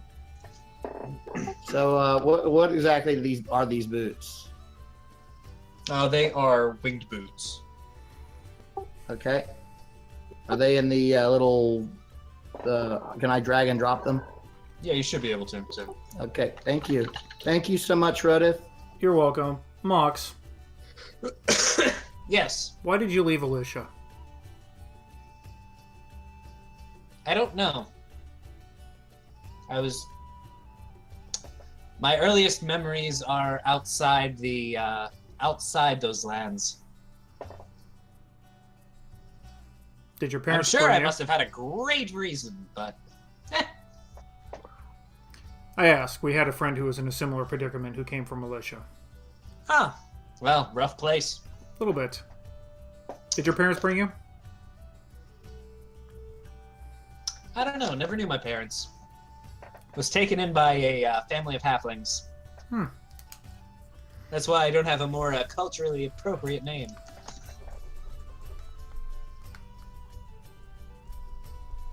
Well, good tidings to you, sir. And you as well. Have a pleasant harvest festival. That we shall. And as soon as Yeah, we're these outside boots- of his, as soon as we're outside of his place, I'm checking my belt. You checking your what? Checking my belt. You checked your belt. Question. It's still there. Do these boots do anything for speed, or are they just flying? They just fly. All right, so that'd be able to fly at 40 feet. That's cool. I like that. That would have been really handy against the Rushcroft Yeah. or Arrow Cookcroft, whatever. You guys head back inside the tavern and are able to finish out the night. Drinking, relaxing, the festivities winding down, everything's starting to get quiet as the bar staff or the tavern staff prepares for the next evening. You guys get in your long rest, are able to relax, recover whatever spells you may have spent, heal up. Dalton, Yes. before I turn in for the night, I was wondering, this may take a while, so if you don't want to do it now, that's fine, but I was wondering if I could maybe go back out into the town and see if I can't find that half-orc again, where he's keeping everything. Yeah, you are easily able to find the half orc. He's back with his creatures, feeding them, cleaning making sure Oink cleans their cages, winding everything down for the night, battening down the hatches, as it were. I'm gonna take note of where he's battening down those hatches and wait for them to scoot on off. If you see where I'm going. I do. Go ahead and make a perception check and a stealth check to make sure he doesn't see you. All right. I'm just gonna lay in my room and check out my ring. Oh, nice, Bondro. Jenna's gonna like try to try on her boots. Holy shit! And Bondro breaks the game. Bodro is on fire. Bondro doesn't exist. All right. Toying with keeping a very close eye on him. You see him. You see him making sure all the animals are either in the correct cages. Some of the cages are put into a wagon for transportation. Excuse me. You can see him stow the dragon inside his own personal wagon that appears to have a small light on, which stays on for about an hour or so before it drifts. It eventually dies down and goes dark inside. Okay. I'm gonna wait maybe another 20 minutes after that, and then I'm gonna sneak up towards that lovely little solitary area.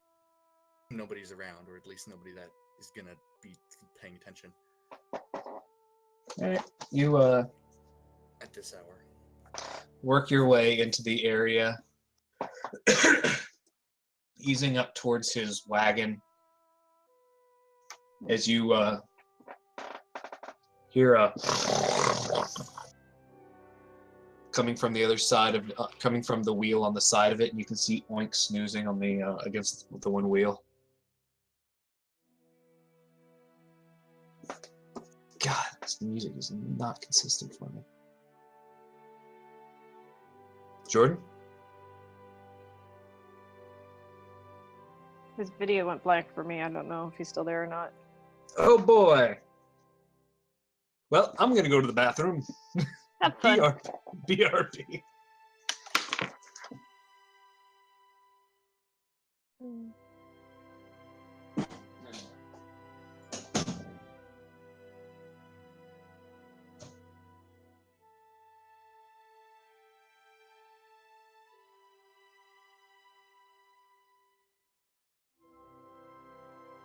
What happened?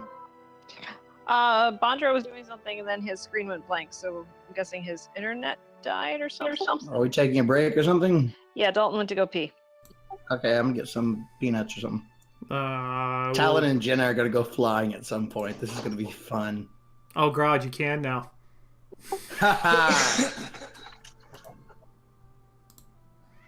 I take it Jordan has not reappeared.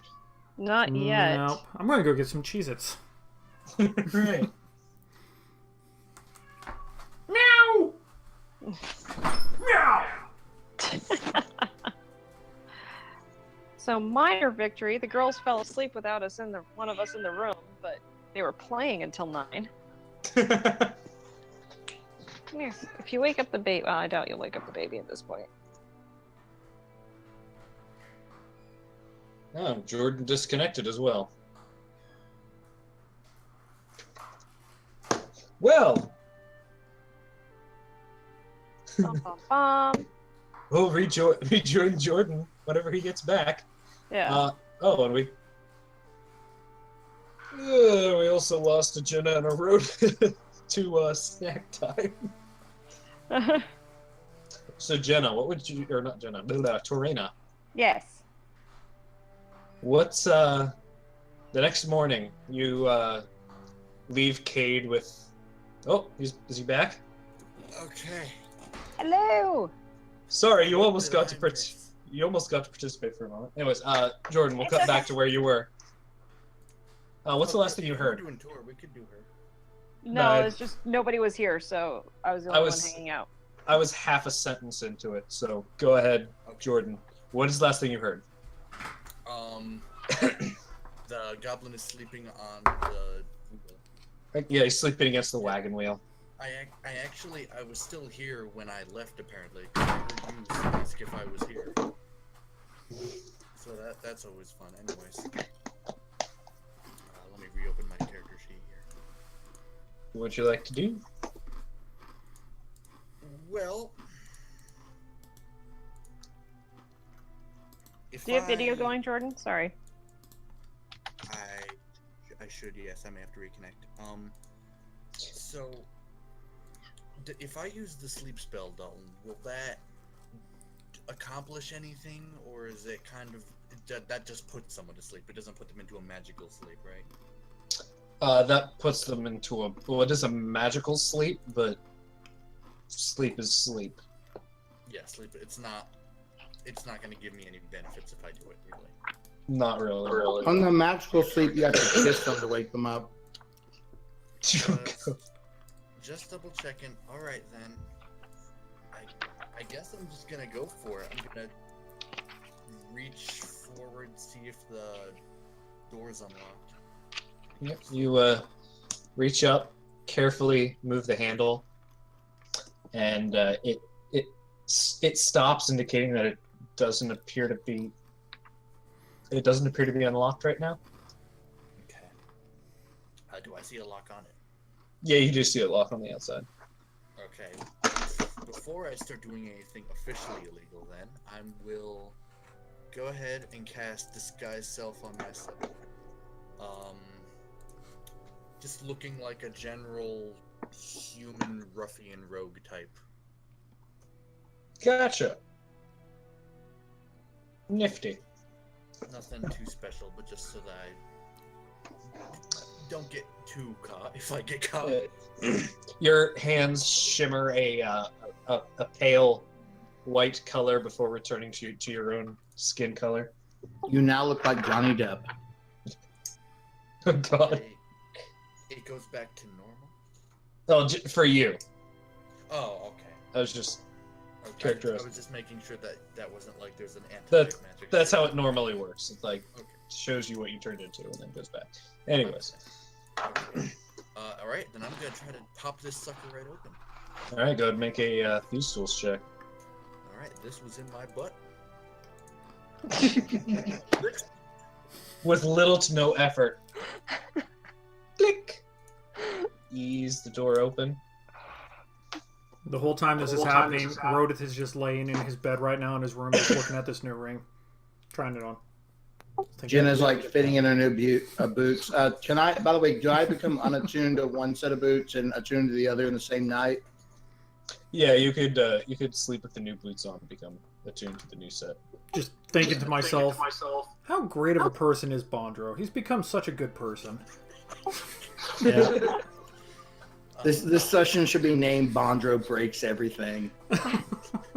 Anyways, the door hangs open in front of you, and you can see Karadak asleep against the far wall, on hanging from the rooftop from a hammock. You can see that there is a small cage about halfway back the wagon, where there is the green dragon wormling just curled up on the ground asleep. Okay, great. Since I still have a little bit of money left, let's go ahead and before I do anything too crazy, take a small pouch, fill it with Fifnum, and just put that somewhere near where good old Kurdu is sleeping. Okay. Not like on the bed, just on the floor near it. You sit down on the ground nearby and go ahead and make a stealth check as you ease into the place and start moving things around. All right, here we go. Nice. Yep, easing inside, you actually sneak up to him and just gently tuck the pouch right under his hand. Gives a before grabbing onto it and turning over, facing away. Oh, I know it's going down. Don't worry, it's gonna jump to natural one soon enough. There are no average rolls here with Jordan D. Let's go ahead then and see if I can't simply detach the cage. Oh yeah, the cage is like, it has a handle on it. You lift it up. Yeah, okay, so once I have that, I'm just gonna start trying to sneak out with it. Alright, go ahead and make a sleight of hand check to see if you wake up the dragon. This makes me happy. If I don't roll well on this, sleight of hand, there we go. Oh my god! You pick up the dragon, you see its tail flick a little bit, but it doesn't seem to move at all. As you pick it up, start easing your way outside. One last stealth check to get back to the tavern. Alright, here we go. The odds right now are so unbelievably high. Holy fuck! So where were you going? To go put it in Jenna's room. That'd be weird. Wait, what did he steal? The dragon. The green dragon Oh, wormling? Jenna will find out in a few minutes. How did he I steal guess the wormling without waking it up? No, taking back to the room is a horrible idea. How big is this thing? The wormling, it's about Cat as size. big as about cat size. Okay, but still, how would you steal it without waking up? Because he's Bonjo. Check that sleight of hand check. Oh. Yes. Tower. I didn't expect things to go this well. What do I do now? Well, keep stealing shit until it stops. Steal his left shoe. I guess I'll just go back to the tavern with it. I don't know what I'm doing with it. I just wanted it. You know what? Actually, that would be. That's too obvious. All right. I think Bondra has kleptomania. What were you gonna do? I'm gonna leave town. You're gonna leave town, okay. Yeah. Oh. Yeah. I'm gonna go out and find just a nice hiding place. But not a hiding place, just away from the town. I want to get away from the town by a decent margin, and then I'm going to wake the dragon up.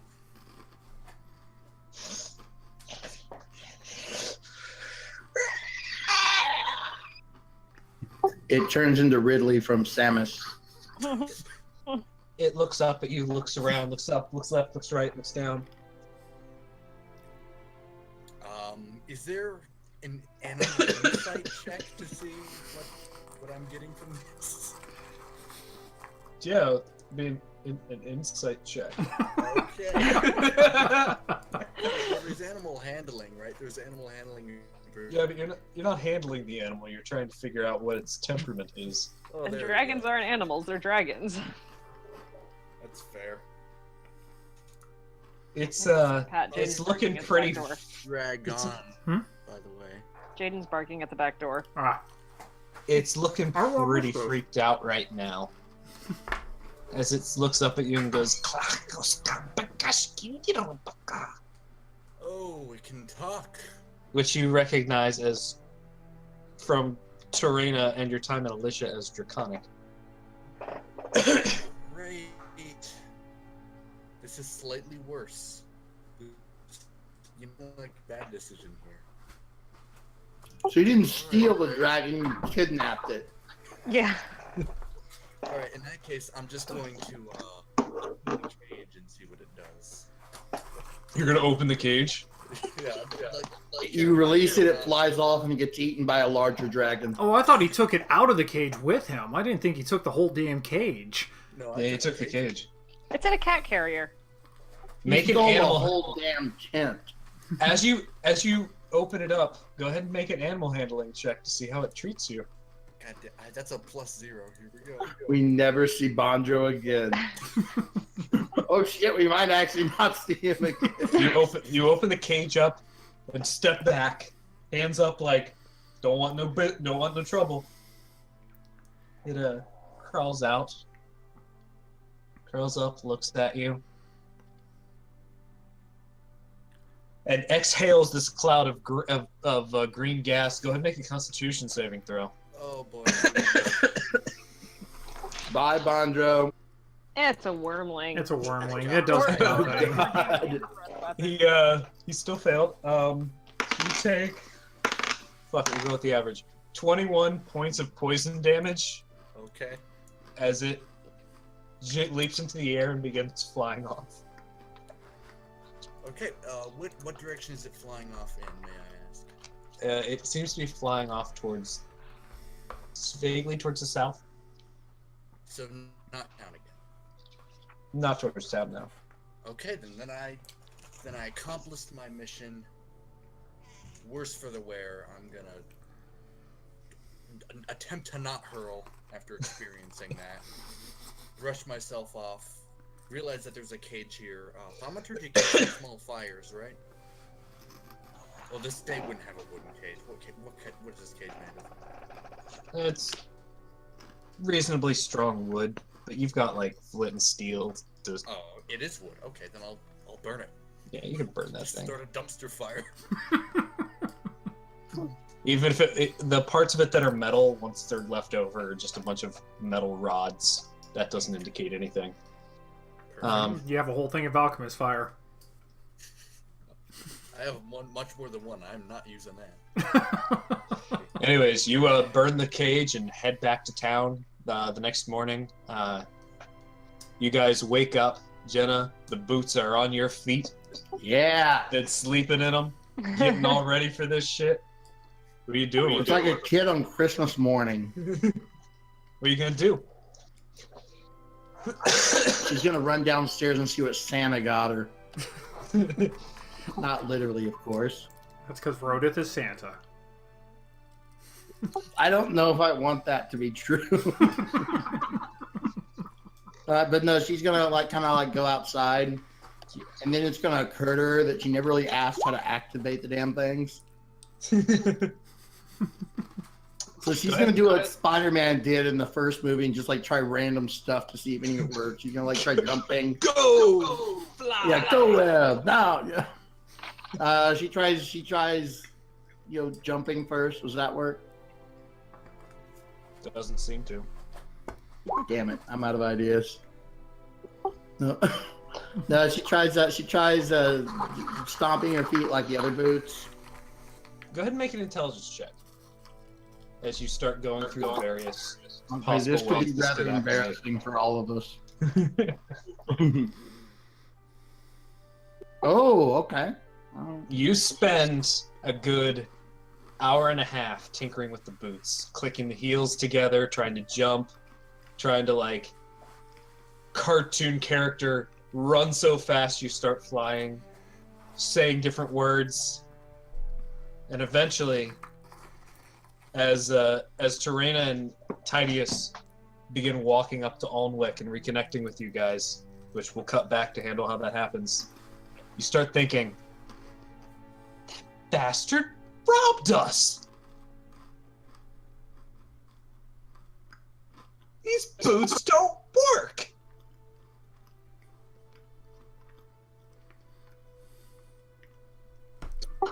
Damn it. Anyways, cutting back to Terena and Titius. Before you guys head out in the morning, anything you want to do? I think we discussed most of that in Skype. Yeah. So you strike up the portal. Cade says, "Well, best of luck to you."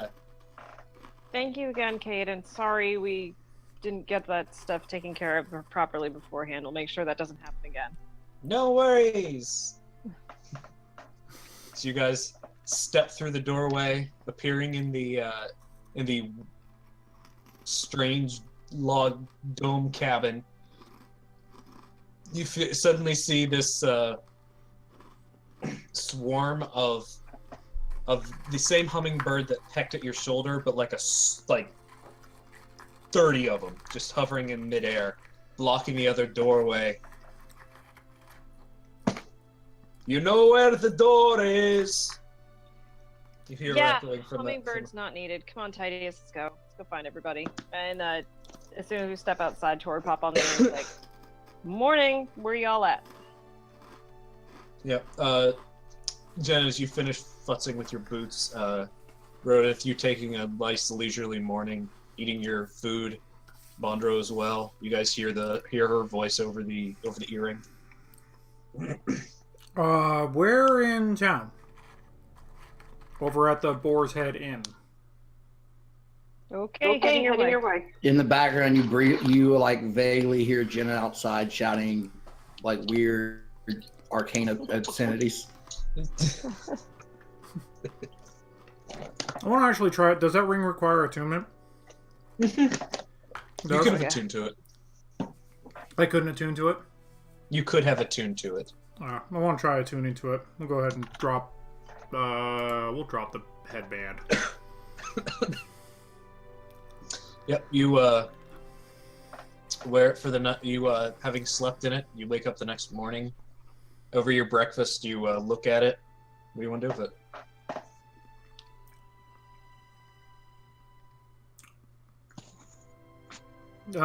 Try and figure out if it actually does anything or if it just does mind shielding. Like, I got no way to actually test if it, like, blocks memory reading. Where the hell is Tidius? He can read minds. Which, as you hear their voices echo over the earring. Tidius is like Beetlejuice. If you say his name, he shows up. Yeah. You guys Which explains the horse. Drain and Tidius, you guys take a long walk into town, eventually reaching the open gates as you can see them taking down this banner that reads Harvest Festival. Oh, that probably would have been a really good paying gig. Yeah. And just because it might be relevant, Tor still isn't really taking care of herself. All right. The bandage that you keep around your hand is looking really old and gross looking. You guys continue your walk into town, eventually reaching the tavern where you can see Jenna outside just pissed off. Hey, Jenna. Oh, hey, Tor. Oh, Tor, welcome back. Hi. And she also greets Tidius as well. So, what's going on? What are we doing today? I think Rhoda and Bondro are still inside. I want to come out and test these boots out, but they don't seem to be working. Tor can take a look at them real quick. Go ahead and make an Arcana check. My best one.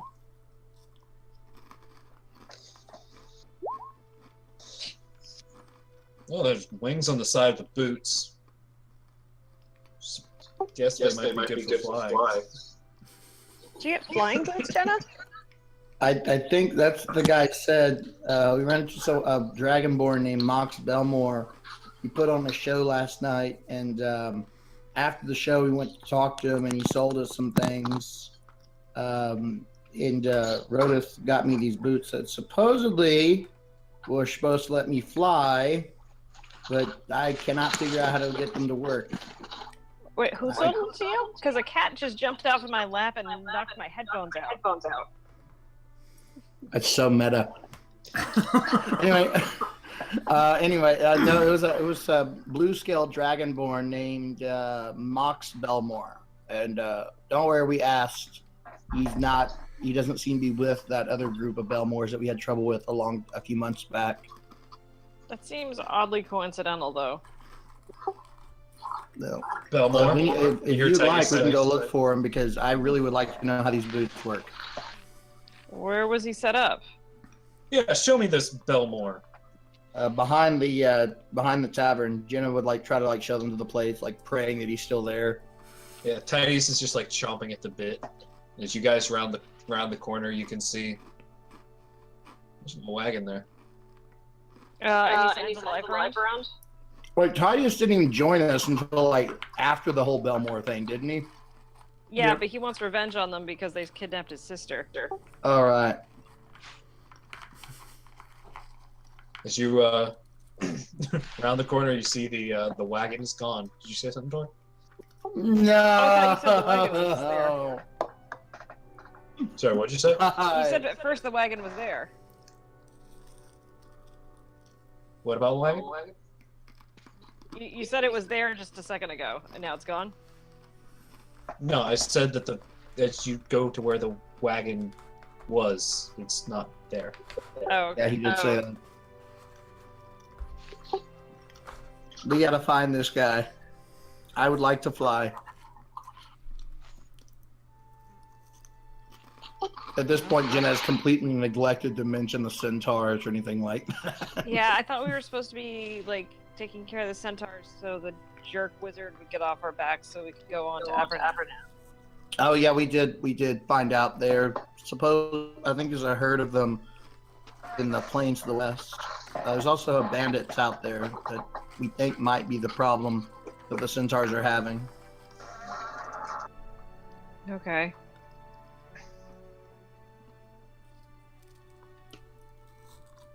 So, alright.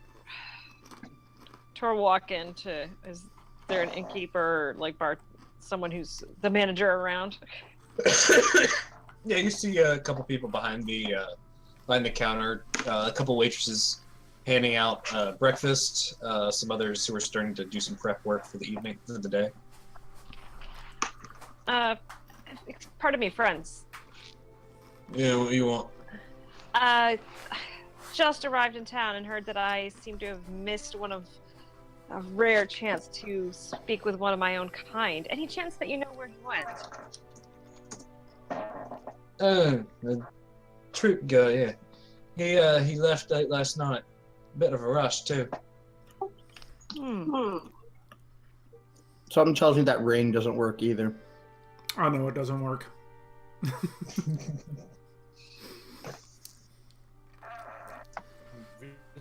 Pat knows it doesn't work.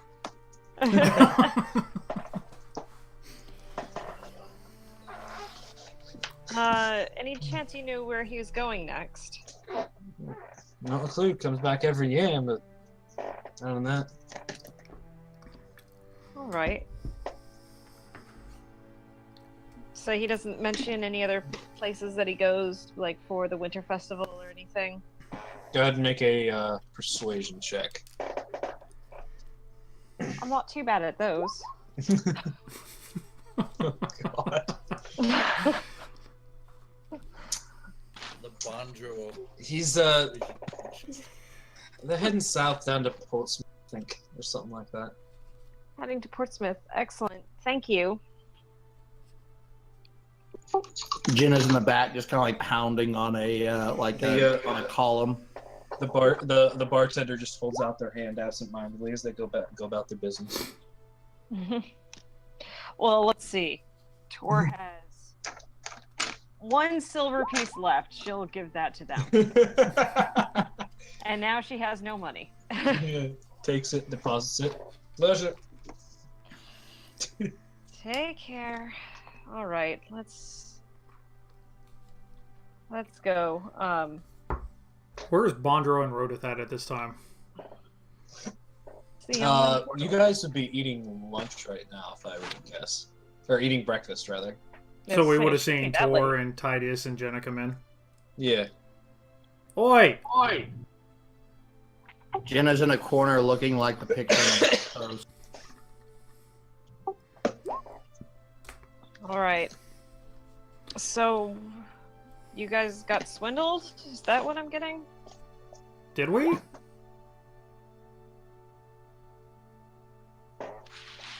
Jenna bought some boots that don't work? Arcana check the ring. Yeah, go ahead and Arcana check it, yeah. It looks like it's certainly ornate enough to be a magical ring. This would be something more for the realm of identify. I don't have. Hey, Tidius, try read my mind, please. You didn't attune to it, just off table. He says, think of a number between 1 and Use your 100. frickin' wand, Tidius. No, he's just think of a number between 1 and 100, and he uses the wand. Okay. Alright. Was it 47? No, it was apple pie. Okay, then he would have said apple pie. Sorry. He said apple pie. Yeah. Well, shit.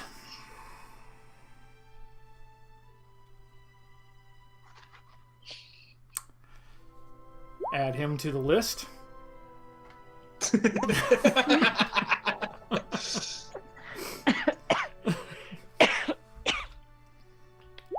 Well, he won't be hard to find, that's for certain. No, he's a walking blue dragonborn walking around these parts in a giant coach. With mismatches. With what? His eyes are different colors.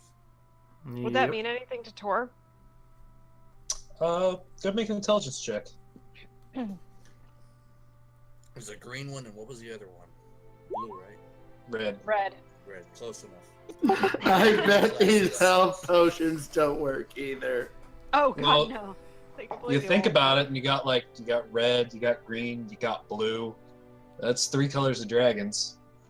Chromatic dragon. Huh. What was his name again?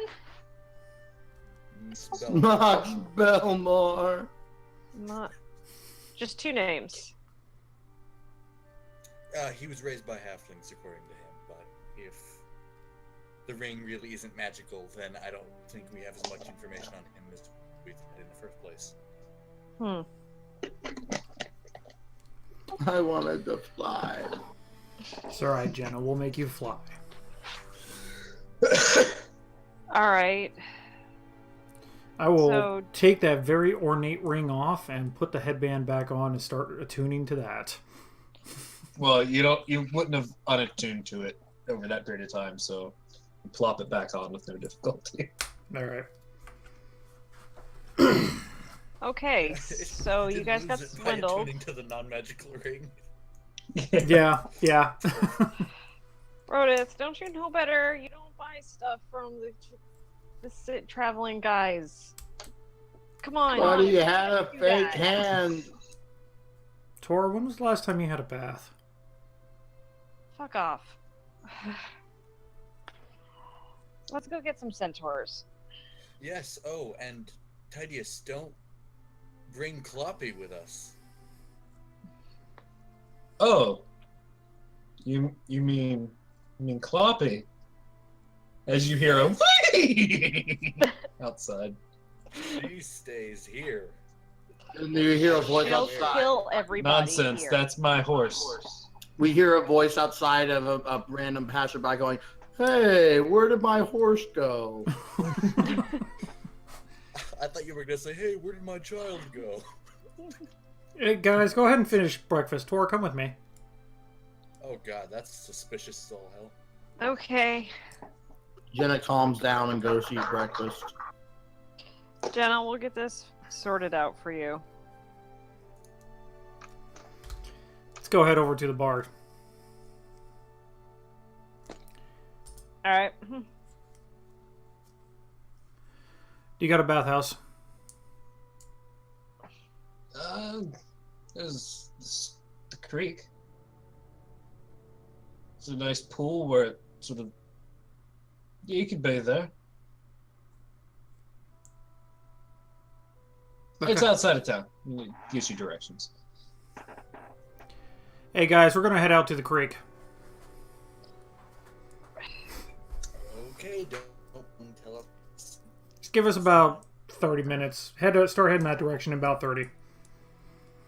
Rodith, you do know water doesn't actually, whatever. Yes, but where there's a creek, there's sand. You take her out to the creek, and there's a spot where you do eventually, after walking it for a while, you eventually do find the spot where the water forms a small waterfall, but then forms a small pool before going along down the rest of the stream. And there is a small sandy bank to it. Strip.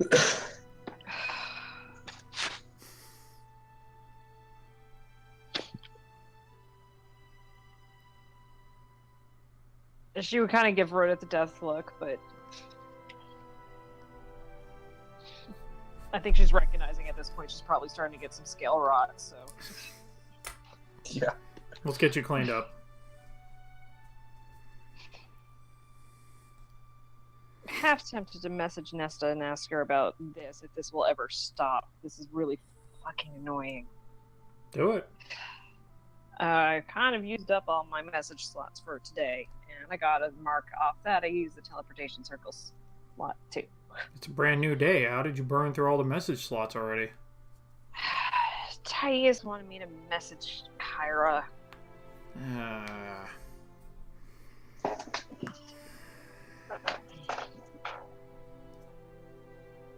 Well, if I knew who she was, I'd probably message her for you. Let me see if we can't get You this. know Kyra? Not Kyra. Shade. Tidius used all of Sabrina's minutes. Yeah. I was talking Nesta. Oh.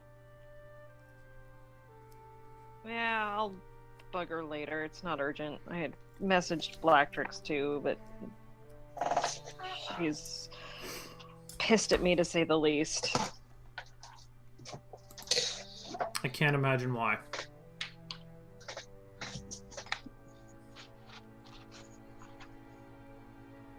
Look, you got a better idea? Please, I'm all ears. I've been trying to tell you ideas the whole time. I've been trying to tell you what to do.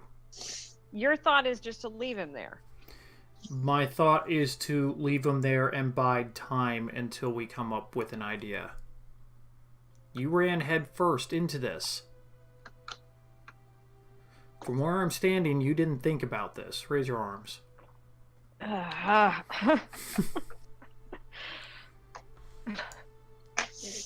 She raises her arms as you start mushing the sand into the scales. The sand you grabbing being a little bit too wet. Clumping. This isn't gonna work well. Look, no matter what, I got really important information from Nesta, and I can at least use that. And that, once Stefan believes that the deal wasn't true, then he can leave. So, yeah, doing this thing might have been 15 levels of dumb, but I got something. I send him a message every day if I've got the magic left at the end of the day. And at some point the wards have to not be up on that place, or the door's open and can somehow hear it. Cast control water to pull the water out of the sand so I can make it dry. Gotcha. You do that. I do that. I will burn a 4th level spell slot to bathe Tor. Aww.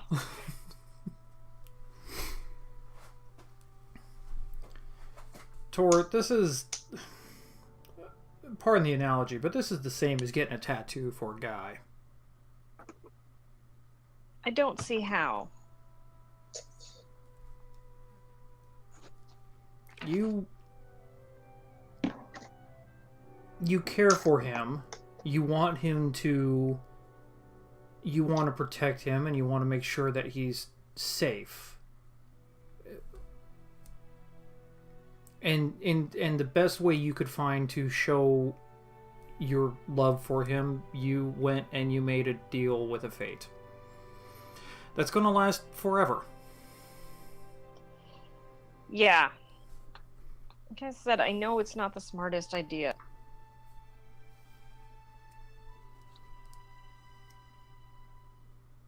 And here's the thing, too, is I haven't done anything yet. I've just said that I would do this, and so... I'm certain there'd be some sort of consequence if I backed out, which probably would be she would make it so that the deal was true or something. I don't know. I just... You let yourself get robbed? Possibly. Not as badly as you guys did. Oh, I don't know. I'm only out I'm only out about 150 platinum. You have a pact with a fate for the rest of your life. I will get that platinum back. And I will get power in return, apparently. Apparently. Only if she allows it.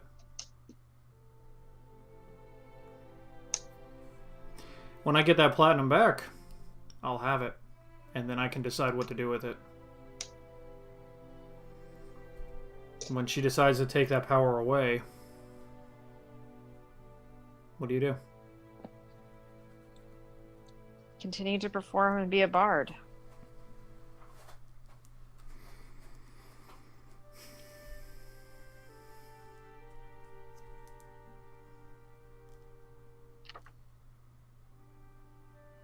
Let's get this hand cleaned up. It's not gonna heal. It's stuck No, like this. it's not, but we'll tear off part of my robe. And using the control water, clean up the robe, the piece that I tore off, and rebind and clean up her hand. And you clean the wound off. Wrap it back around with your what color are your robes? This particular one is gray. Yeah, wrapping the gray robe around there, tying it in a neat knot.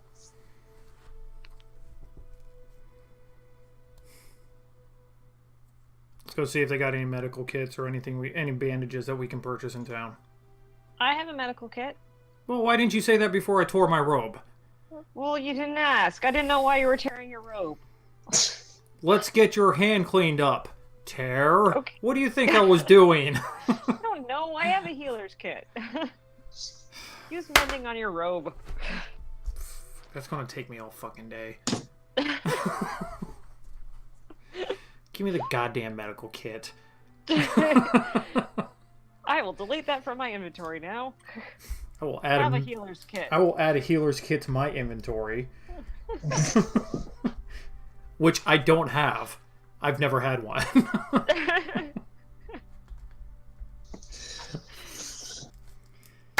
And start mending my fucking robes. You reattach the piece of cloth, but there is this black stain. Prestidigitation. It takes a good solid 10 minutes of using prestidigitation over and over to get the stain out. What the hell is this crap? It's your tattoo! Ugh. Congratulations. Hope he's worth it.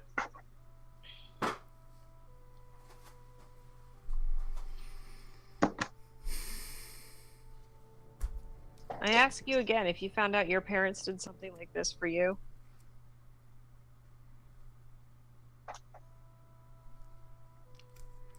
I don't know.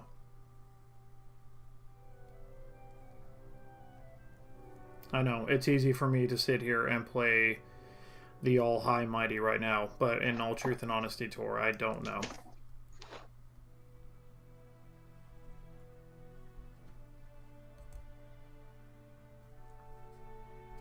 I haven't had to cross that bridge.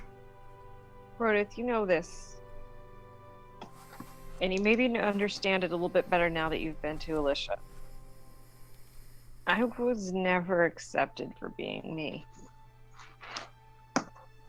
Having somebody actually care about me for me has been a very new experience in my life.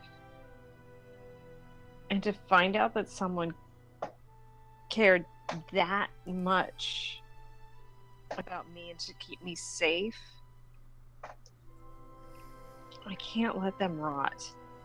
I can't let them be tortured. And especially in that person is the one who gave me my liberty, who gave me my freedom by teaching me how to play, by teaching me magic.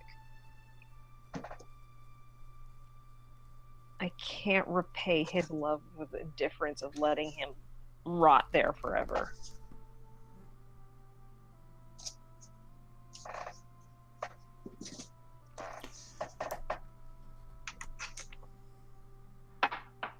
I cared.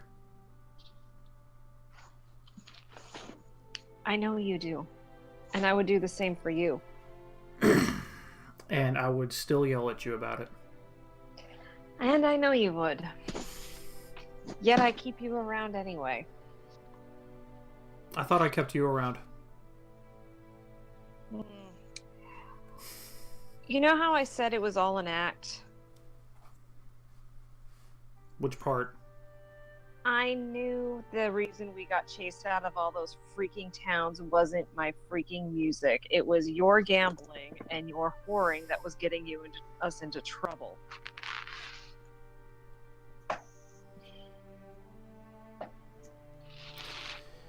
Yeah, that was not a good time for me. I knew it, and I knew you needed the excuse. So I let you have it.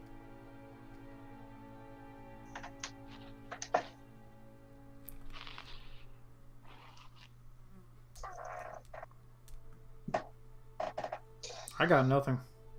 I got absolutely nothing, Dor.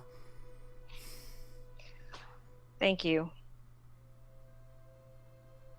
And look, I know I might have fucked up, but I made a decision. I don't know, stick with it for now, but I'm keeping possibilities open. We'll see if we find something better.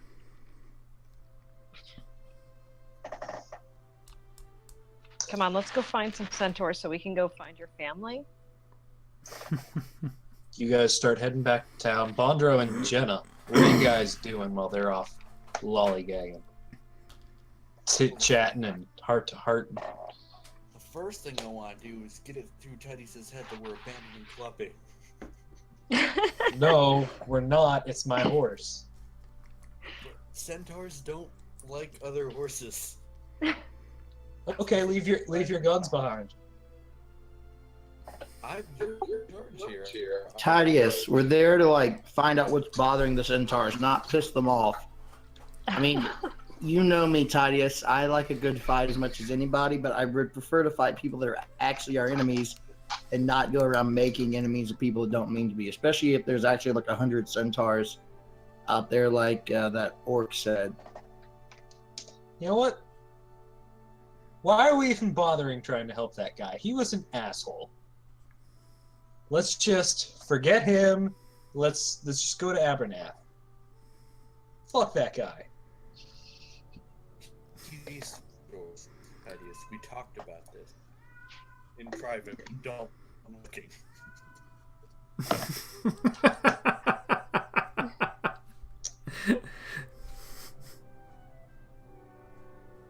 Every connection is a good connection. It's impossible to have a bad one, because even when you have an enemy, you at least know that they exist and what they're doing.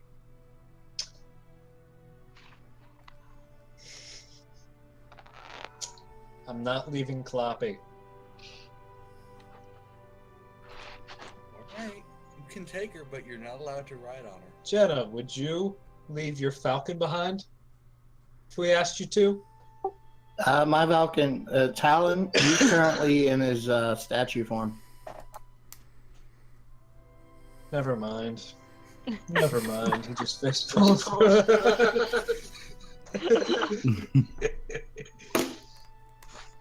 As Trina and Rodith come walking back in. We ready to go? Yeah, Are we let's ready to go? I think we're ready to go. I think we're ready to go. I want to get out of this town. I got a trinket from here, so we can go. Can't put bad stuff off of it. You know what? I'm just going to add it to my box of trinkets that I collect. And I will label it, and I will call it a day. Rodith, actually, the Bank of Rodith, you have my platinum bar, right? Let me check my... And other sheet over here, which has a lot of people's stuff in it, which is why I don't open it up, because it would see in the recording. If I try and edit it, I gotta wait till after the recording to edit it. Can't you open it in another window? It is open in another window, but when I try and edit it, it just pops right back into the recording screen. That's right.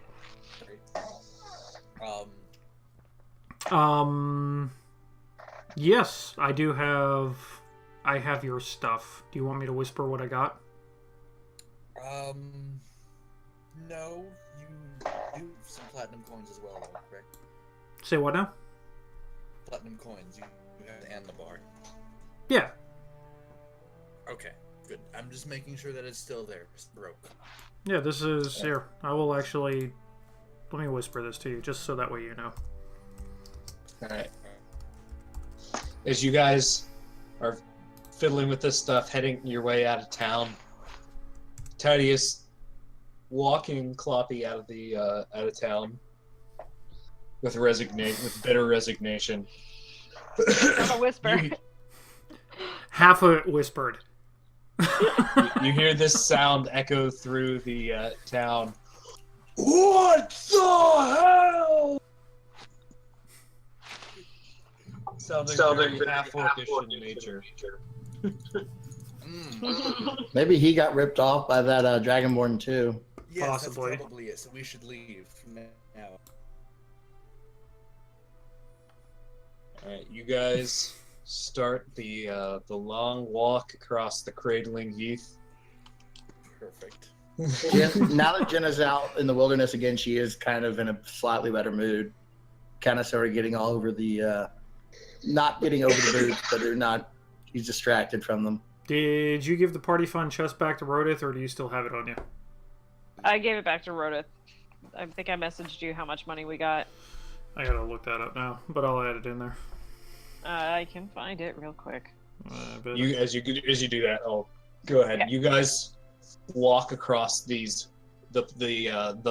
plains as far as the eye can see as the forest and the city disappear behind you. Soft rolling hills you guys walk across, finding hints of a path, hints of road. Mostly it's just grass. Windswept tree, grass. So what exactly is our plan? We just kind of wander around until the centaurs find us, or what? Find the centaurs going on. Probably end up wiping out any bandits we come across. All right. And well, we're around. Maybe a good way to find centaurs are find the stinking speed happen because no one will track. Because stampede behind tracks. Incredible. I Dash. I can't even edit this right now.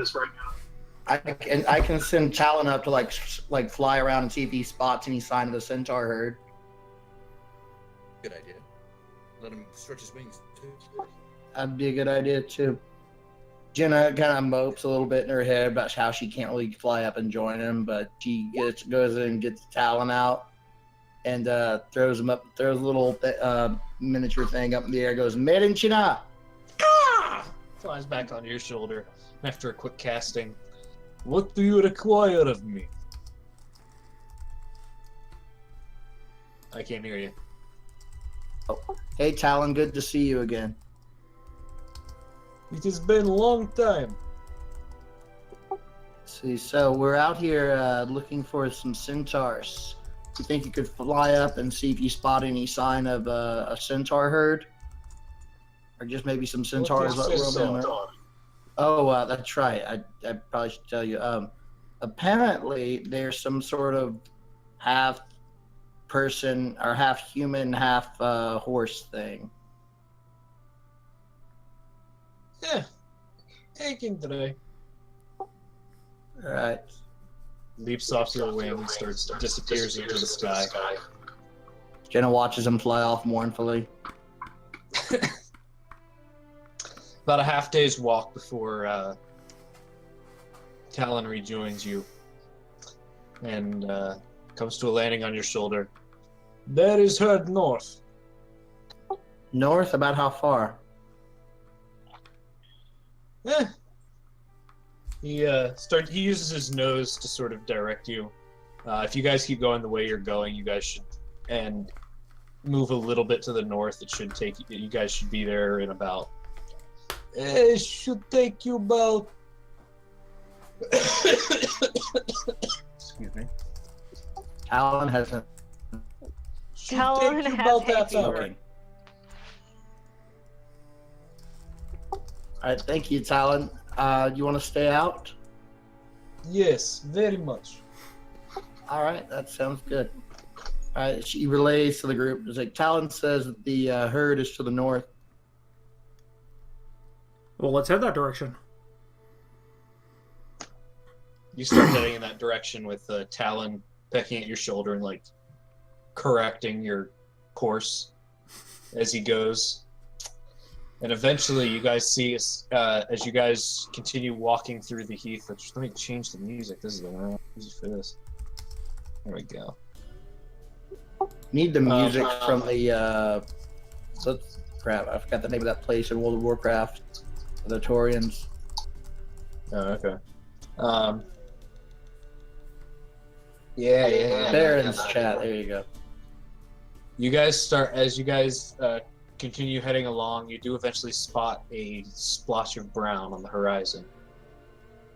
All right, how should we do this? So we don't want to like have them attack us on sight.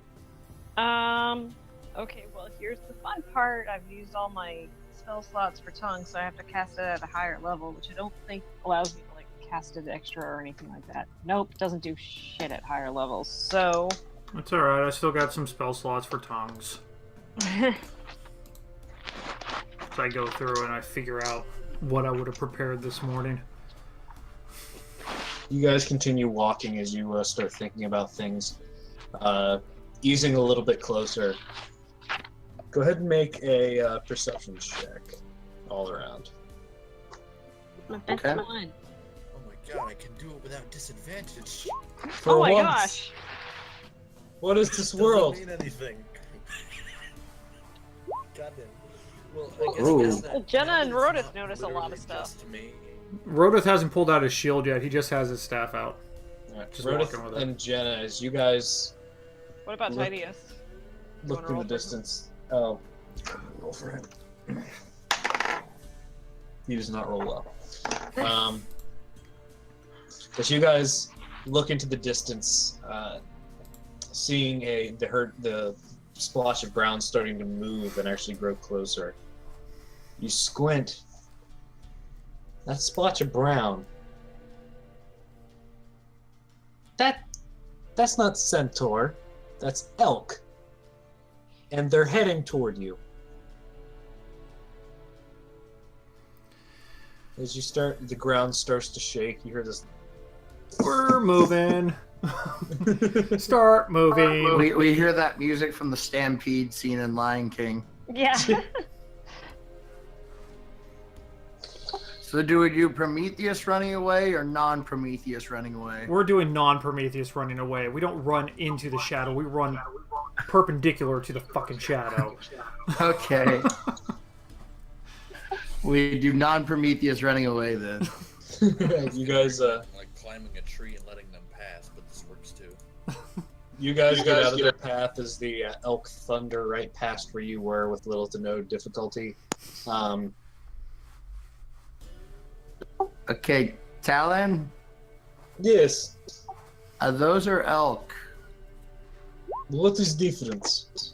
Okay, I admit I've never seen one of these before, but from what I understand, they are actually, now that I think of it, I don't remember. Did they have the bottom part of a person or the top half of a person? Does Tor know what a centaur would look like from stories, at least, that she's learned? You know, we can't hear her talking to... Well, I thought Jenna just asked out loud if Oh, yeah, Jenna would then turn to the group and was like, hey, the centaurs, do they have the top half of a person or bottom half of a person? Top half is a person, from what that goblin told us. Okay, so you look back, go to does Tor Talon. know what they would have looked like? So Go ahead there- and make a. Let's go with nature check. Oh, Yeah, you know what they'd look like. I use minor She knows illusion all and the the centaurs. cantrip to make one and make a couple of them like galloping around them on the palms of my hands. This one's named Billy. This one's named Bobby. This is Jan and Marcia. And they call this one Jesse. Yeah, you. So yeah, you Jenna. manifest them showing these this thin layer of brown fur across them, these black tattoos spiraling across their back, a splotch of hair that eventually transitions into a mane. That sort of thing. Okay. This is what they are, Jenna. All right, so Jenna would like point at the illusions or the manifestations that Tor's created, and tell Talon like, so they look something like that apparently. That is what they showed you. That is what what? That is what they showed you. That is what just went past. Those were elk. They did not have the upper part of a human. I do not see difference. Okay. Okay. All right. Okay, how about this? Go up and see if you find a herd of those kind of things, but they have like weapons with them. I can do this. All right, thank you, Talon. He flies up as you guys continue your walk across the heath. It ends up taking about another day's journey before Talon coming to rest with you during the nights. So you guys, your spell slots are all topped up. Oh, so Everything should be on tops. Okay, so we get to sleep for the night, or? Yeah. We're hunting. Over the course of the night, Jenna's gonna unattune to the fake boots and reattune to the actual boots of speed. Yeah, no problem. Yeah, since it's nighttime and I'm alone and can't be embarrassed, I'm gonna go ahead and try to figure out if the potion is actually poison, or if it's a health potion, or if it's anything. Yeah, go ahead and make a. What would that be? Like a poisons, potions. That'd be alchemical. Go ahead and make an Arcana check. Alright, here we go. Actually, no. I'm feeling nature. It's a poison. Okay. Here we go. Yay! Yay! Well, you rolled better. You take a bit of it, and having a little bit of experience with poisons, you take a bit of it. You do a couple of different ways. There's a couple of different ways of testing. You can put it like in the crook of your elbow to see if there's any reaction there. Smell it for any acrid scent. Put a little bit of it on your lips to see if it burns at all. And you get the feeling that this one might actually be legit. Ooh. While you're at it, could I have you check my health potions, make greater health potions, make sure they're actually greater health potions? I can definitely do that. That's easy. It's significant. Yeah, that one's legit I Arcana. can taste the drop and see if I die. Tor would just like, if Tor knew about this, would be like, no, they're not, Jenna. We don't even need to look. It's snake oil. Wait, are they actually fake? Go ahead and make an Arcana check. Do you want me I'll to just check? out. Yeah, I want the magic people to check, not Jenna. Because I'm proficient with alchemical supplies and stuff. Okay, Jenna has a Yeah, plus go ahead. one And to Arcana. go ahead. You can make an alchemy check. Burp, burp, burp. Skill would be intelligence. No, just an Okay. alchemy check. Um, I defeated you, Lotus. You'll do This it. is just for fun. Oh. I did Looking them over, one of them looks legit. The other is colored water. God damn it. So basically I just have like one greater health potion then. Yeah. Well, that's better than I expected. This guy. We gotta find him. We gotta find him at some point. Oh, we will. I can't believe you bought potions and magic items from a magician who said he didn't use magic. He looks so trustworthy. Love you, Tor. Oh. You know I what? seriously wrote it. It's a How many times resource. like we pulled the fake health potion thing when we were low on funds? How many times? You know, I try not to think about that life. It was 6 years ago. Uh-huh. Yeah.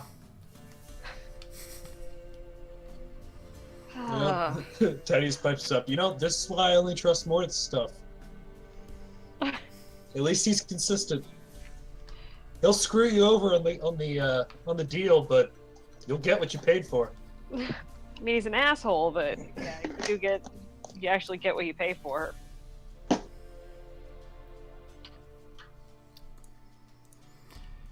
Anyway, Shall we? Well, fuck it. Let's sleep.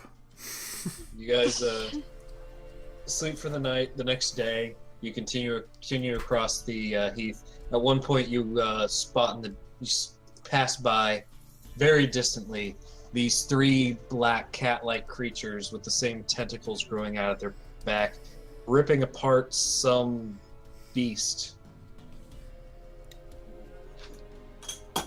I kind of want to know what the beast is, but at the same time, it's not really that big of a concern for me. Yeah. Hi, kitty, kitty.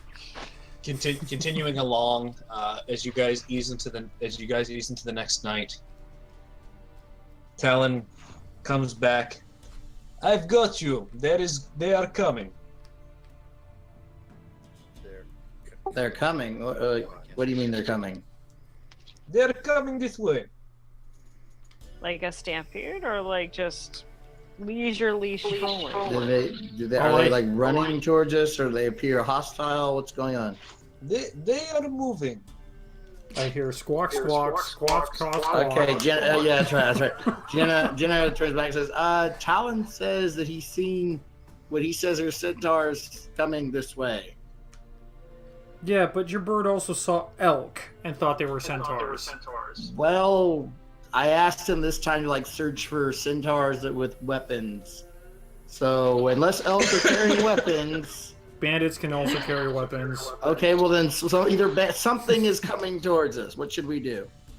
Do we want to get into the tiny hut and then wait until they get upon us, or do we want to try to hide it? Are we like an open field at this point? I think Like Yeah, a lawn? it's you. Pretty much all you've been walking through is open field. The occasional sparse, rare windswept tree. And it's all dirt underneath us, isn't it? Yeah. Yep. Alright. Do you guys want me to cast tiny hut? We only got a quick second because it takes a minute for me to cast this. No, let's just see if we can't hunker down and hide somewhere. Yeah.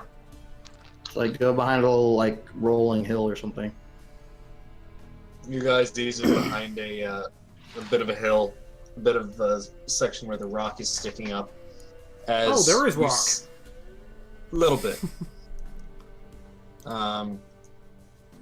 As you see a similar sight to yesterday's, spotches of blacks, browns, tans in the distance, coming closer and closer. Go ahead and make perception checks. I like how he's saying that. dang it. Not bad. Want, want. Bonjo works best alone. Who are we missing? Jenna, there we go. And Tidius. I rolled Tidius. Okay. The herd thunders closer and closer. Terena, as you look on, and Terena and Bonder, as you guys look on, You can see, okay, they've got weapons. They've got a humanoid top. Why are they wearing black clothes? Centaur don't wear clothes. No. They thunder closer and closer and closer as you start to see that these are not centaur, these are people on horseback. Thundering closer and closer. What do you guys want to do? Are you guys hiding? Riders of Rohan. Hey, Go ahead and make guys, stealth this is checks all around. The bandits. I assume with disadvantage since we're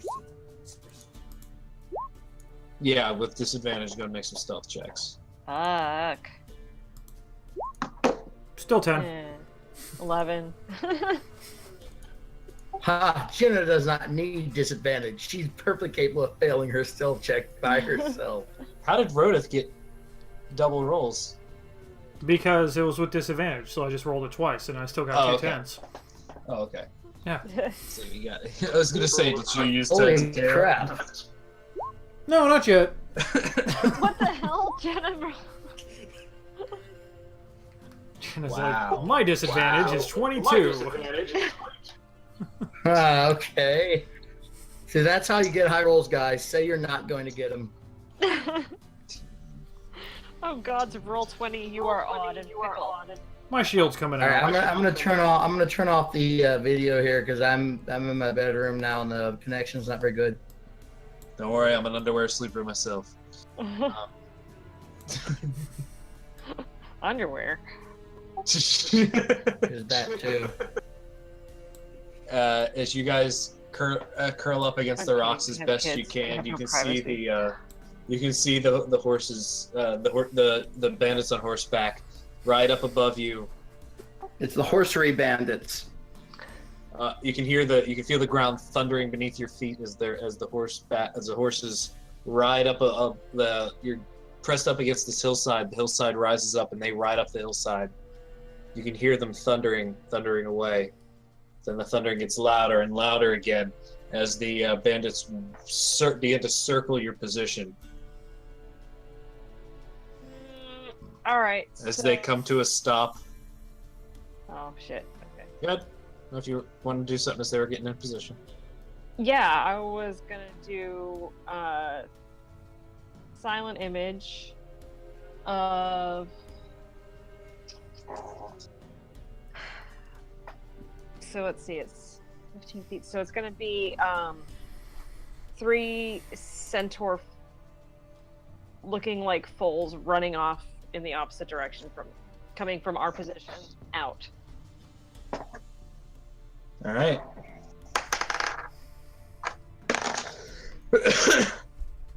As the 3 centaur go galloping away from your position, which way are you having them head? Back the way we came. The one that seems to be heading up the path gives that a look, scratches his head for a second, and they start galloping and chasing that group of people back out, disappearing into the distance as the ground slowly stops its rumble.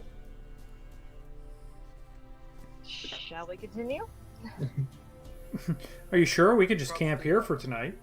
It is starting to get dark. It seems safe, right? Oh, Casting tiny hut. let's see if we can't find a stone outcropping or something we can go sidle up beside. You guys find a safe place to sleep for the night. As we're falling asleep, Tor's gonna send 2 messages, one to Stefan, but she is also gonna send a quick message to Nesta saying, is the tar gonna stop? It's really staining a lot of my clothes. All you get back from Nesta, it's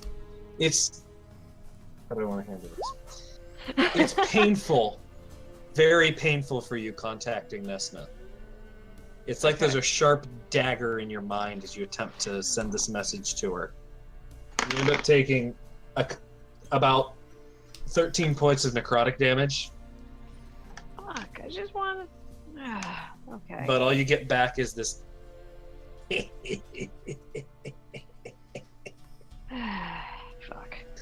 I like to think that she calculated the word said and sent exactly that many hits.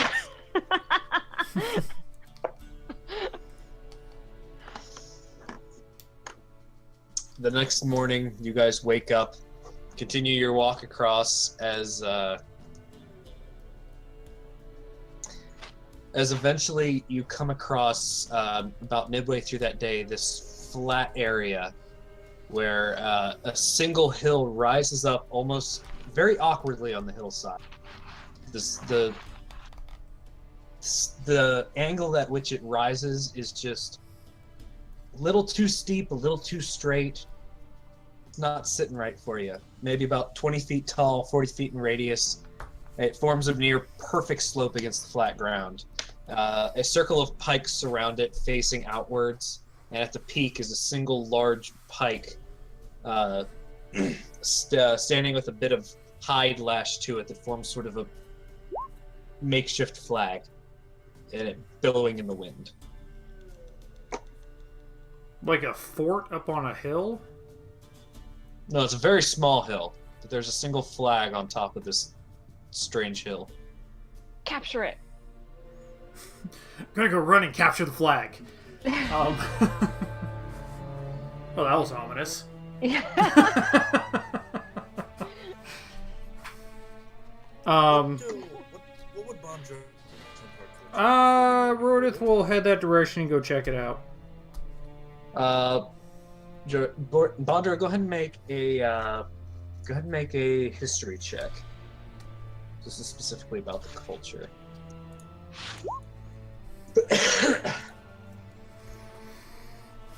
What? You don't know a lot about the centaur culture specifically, but in primitive cultures it's not uncommon to see large mounds like this used to bury the dead. Okay. It's the Tomb of And Horrors. that- He's gonna kill us all. That seems to jive looking at this mound, because that doesn't look like it's something natural. That looks like something that people put together.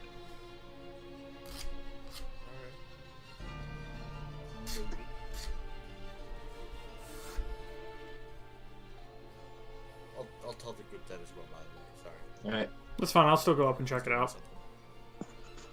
You start walking up the hill, and you feel this like the ground just sort of mush and give under your feet.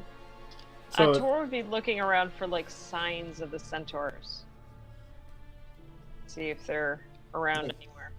Go ahead and make a perception check. That was fun. check the Yeah, ground. okay. Jenna's also gonna like try and track, look for like fresh tracks or something. Brand new shirts covered in blood. Oh no. Nah, they just glued it back together. Oh, that skin glue stuff. Yeah, it was like an inch long. Oh my Oh, god. damn. Right down to the Especially on skull. someone that small. Alright, so can somebody explain what I missed?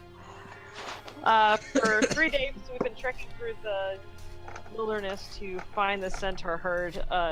Talon does not know how to distinguish elk from centaurs, so we've had a couple of false positives, and there's some bandits that appear to be the ones harassing them, and right now we're at a burial mound of some kind.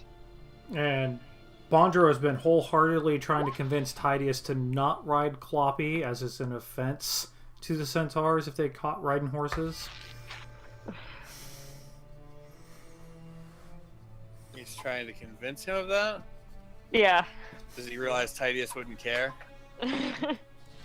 Well, I had that's how Titius Gauntlet's playing you. walking with Kloppy because I didn't know what you wanted to do on that.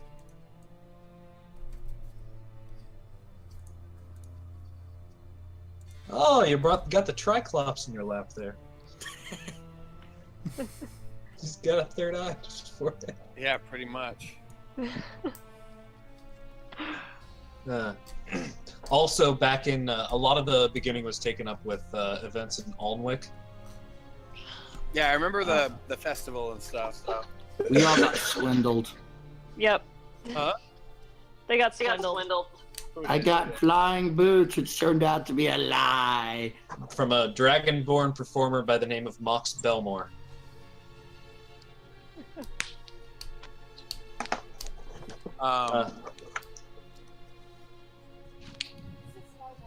So I assume you didn't tell Titius about who that was. Oh no, we did, but he was gone by the time you and I got to town. He's heading off to Portsmouth, which is in the opposite direction of where we're gonna go. Swindled out of what? Just a couple of platinum. Like a couple hundred platinum, that's it. You guys. At least it's your own money. Yeah, it was our own money, so, you know, whatever. Burial mound. Yeah. When you listen to the recording, I think I got what you would have reasonably done, but not done too much on your behalf. I think I walked a fine line. Anyways, as you guys stand upon the burial mound, Rodith, you were squishing your way up to the top. You reach the top and find this pike, and looking at this animal hide that's draped over it, it's brown and scrawled with this strange symbol. Go ahead and make a... For you, it would be a history check.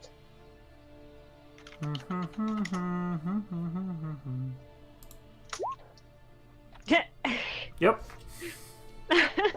And don't forget, Tora was looking around for tracks and stuff. Yep. So was Jenna. As well. Look at all those things people are doing. Anyways, as you look it over, there's a strange symbol on it. Not sure what it means. Something about it's vaguely familiar, but it's hard to place. Terena, as you look around and Jenna looks for any signs of what's going on, you eventually see a group of eight splotches on the horizon, galloping in your direction. I want to at least write down the symbol really quickly so I can refer to it later. Yep. Okay, I don't know about you guys, but I, for one, am tired of wandering around here and just hiding every time one of these things come by. Let's see what this is and front of it head on. As the creatures ride up, getting closer and closer, you get a true look at them. The bottom half is just like any horse, but their neck gives way to the humanoid form. Just once, I want centaurs with human legs and horse heads. Their arms, chest, and faces echo the color of their bottom halves, but the fur is much shorter. Their hair is a long, contrasting color, flowing back down their spines to form a mane. Their arms are noticeably long, and they have these slightly pronounced noses. Their bodies are mostly naked, aside from these occasional belts and sashels and other adornments that made from creature hides, and these long, flowing black tattooed markings covering their chests and their flanks. Each and every single one of them carries a bow and a quiver at their backs, as well as a long pike in their hands. They gallop up, closing the distance, getting closer and closer to you. The leading one, with this brown fur and a black mane spreading out across their black shoulder, approaches. And I think Rodith and Titius, as they get closer. Would you like to step off the mound and show our ancestors respect? Absolutely. My apologies. He looks over towards you, Titius, and says, "You're around dear companions. You should keep them in line." He didn't laugh. But I must say, it is strange to see a Roundeer speak the true tongue. Mule. Looking at you, Titius. That's steed. Do you keep it in such chains of your choosing or its? That's her. She chooses whatever she wants to do. What does Cloppy want to do? That's the big question. They start. A couple of them start to encircle Cloppy. They look at her a moment before pulling back sharply away from her, with a look of horrors on their looks of horror on their face. She doesn't make friends very easily, does she? Yeah. Their weapons held at ready. Do you come in search of battle? No. We were sent by Trevor. He says that you all have been getting spooked and things have not been well for you lately. We're trying to come and find out what's going on and if there's anything that we can do to help. They give you a look over. Go make a persuasion check.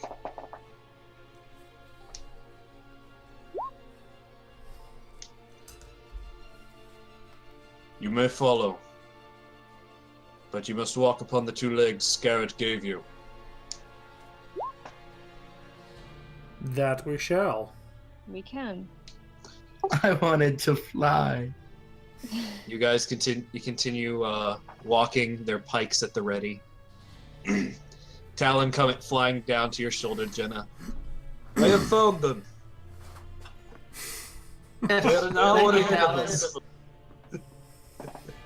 Thank you, Talon. You were very helpful this time. Thank you. I keep forgetting he is a bird.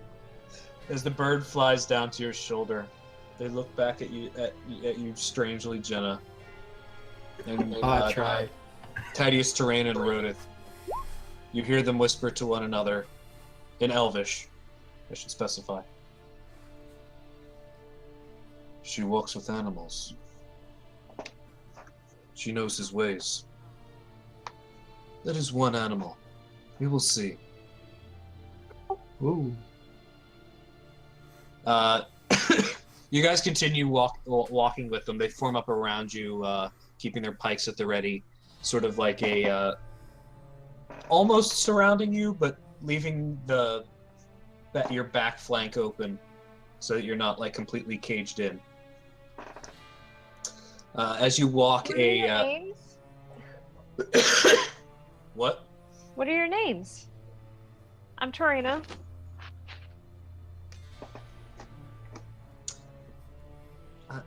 You as you lean over to say this to the one younger looking one, pale, this blondish tannish hide, a blonde mane hanging down the back. This music is only half appropriate, but whatever. He says, "My name's Lorlin." Nice to meet you, Lorlin. As this happens, an older female with this gray fur comes up and shoulders him, and he splits off from his place, and she takes his. Hello, what's your name? She gives you a dirty look and continues walking. Serena, how about we don't do this?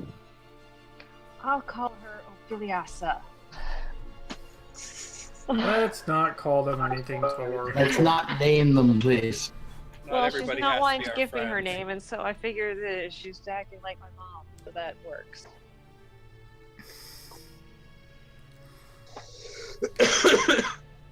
As it's only about another 45 minutes walk before you can see this large hill coming closer and closer on the horizon.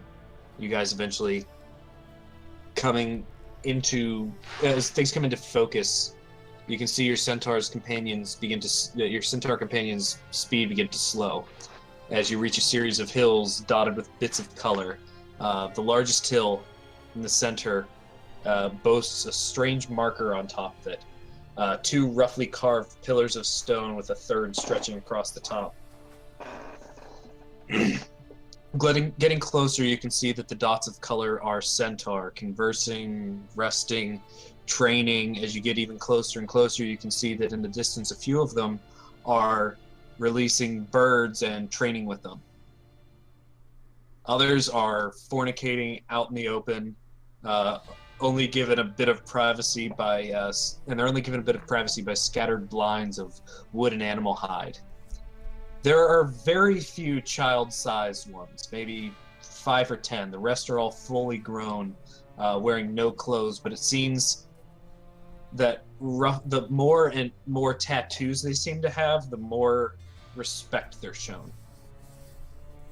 There's roughly about 150 or so, forming about a 500-foot radius on this hillside. As they begin to lead you up the hill, you can see that each centaur stops what they're doing and stares at you.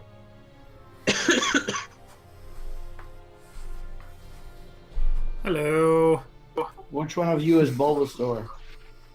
They just stare strangely, and as you climb up this small path on the hillside towards the marker on top, you can see that there is off on an adjacent hill. There's a small stone circle.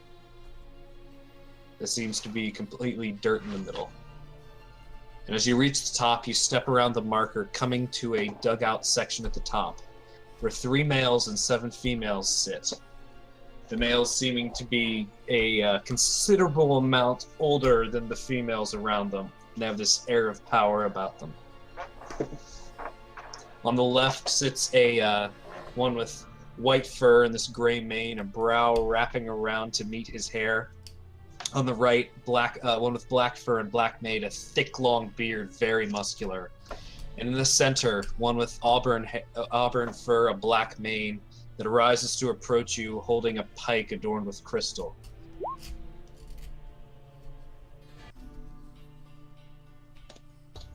He sits there. He stands there, gazing at each and every one of you. Why do you bring these people here? They were found at the mound. Do any of them speak the true speak? I speak any speak. I speak. Then do. why are you here? The mage, Trevor, he has been observing you and has noted that things have not been right with your herd lately. He's curious to know why and if there's anything he can do to help, or us to help in his extension. You speak of the man of the roundhouse, Yes. and the hill that is not. Yes, the asshole. We have seen him, but he does not approach. You're better for that. Much better. He is highly unpleasant. So you come here at his word. As a favor to him. Round here's plague our way along the great journey. Ones that keep our Equine brothers as slaves. Why should we let you into our home? Well, Are they talking about the bandits? No Jenna idea. currently can't understand what they're saying. Oh crap, that's right, sorry. what are you talking about with those that are plaguing you? The ones that keep those that walk on hooves as prisoners, slaves to them. The group we ran into the other night. The ones who dress in black? They dress in black, yes. And they wear hides as trophies. How long have they been a nuisance to you?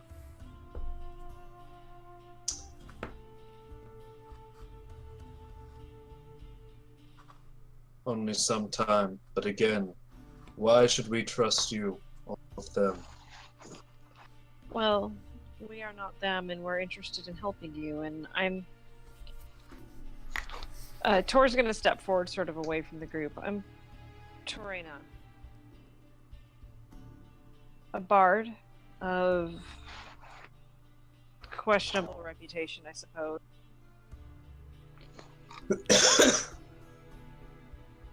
I wish to see the light spread and to see beauty spread back into the world. And those men on horseback, they almost cornered us, but I created an illusion to chase them away. Were they good people? That illusion would not have tempted them away from us.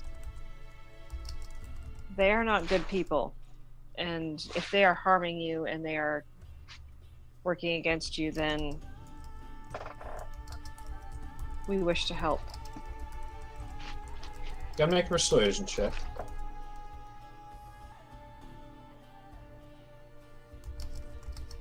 Mhm. Why though? I'm curious as to what obligation we have to help them, because I might have missed that. We have no obligation, except for the fact that Wait. they're sentient creatures in need. The whole world is. And? You don't have to help Tidius if you don't want to. I'll help. I have to pay the price for knowing the teleportation circle, and these are intelligent creatures who don't deserve to be hunted like animals. If you don't wish to help, it's fine. You speak kind words, and yet one of your round ears disrespects our dead.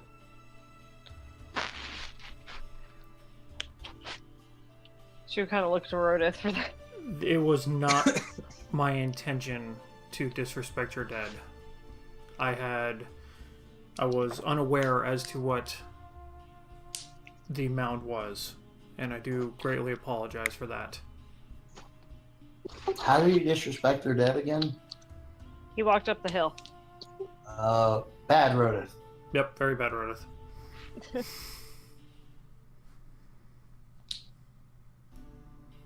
They confer for a moment, slipping into a tongue that only you, Terena, understand. And they're debating about whether or not to give you guys the benefit of a doubt. And after a moment's deliberation, the leaders turns back to you all. North of here lies the wellspring. This is our trouble. Not the men who ride on our brothers. The place where we drink during the second pass of the trial of age. Long before round ears walked these lands, there was a creature called Umberoth, the mammoth. He laid trees to protect what he cared for. All were lost but a few, and one protects the wellspring. We know not to near it, but a foolish foal wandered too close to the tarn. Its leaves turned like sunlight, its branches strangled the foal, and it awoke something that slept in the muck. We rose to fight it, but the more we fought, the stronger it became. We cannot drink from the wellspring, and so we will not live to reach the site of the third pass.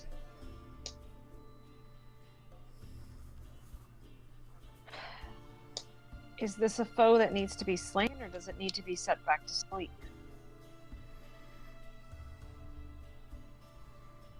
They confer for a moment. We do not know.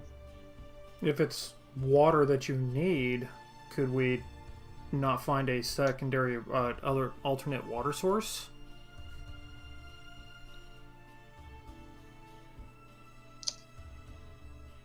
The wellspring has been the place that we have gone for water, echoing back generations beyond time.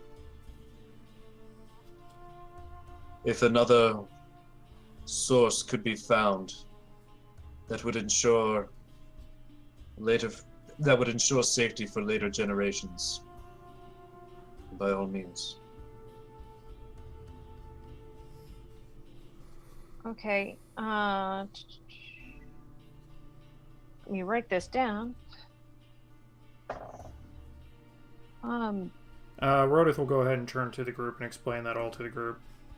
Yeah. So what's the short version of that, Rodent? Their problem is their water source is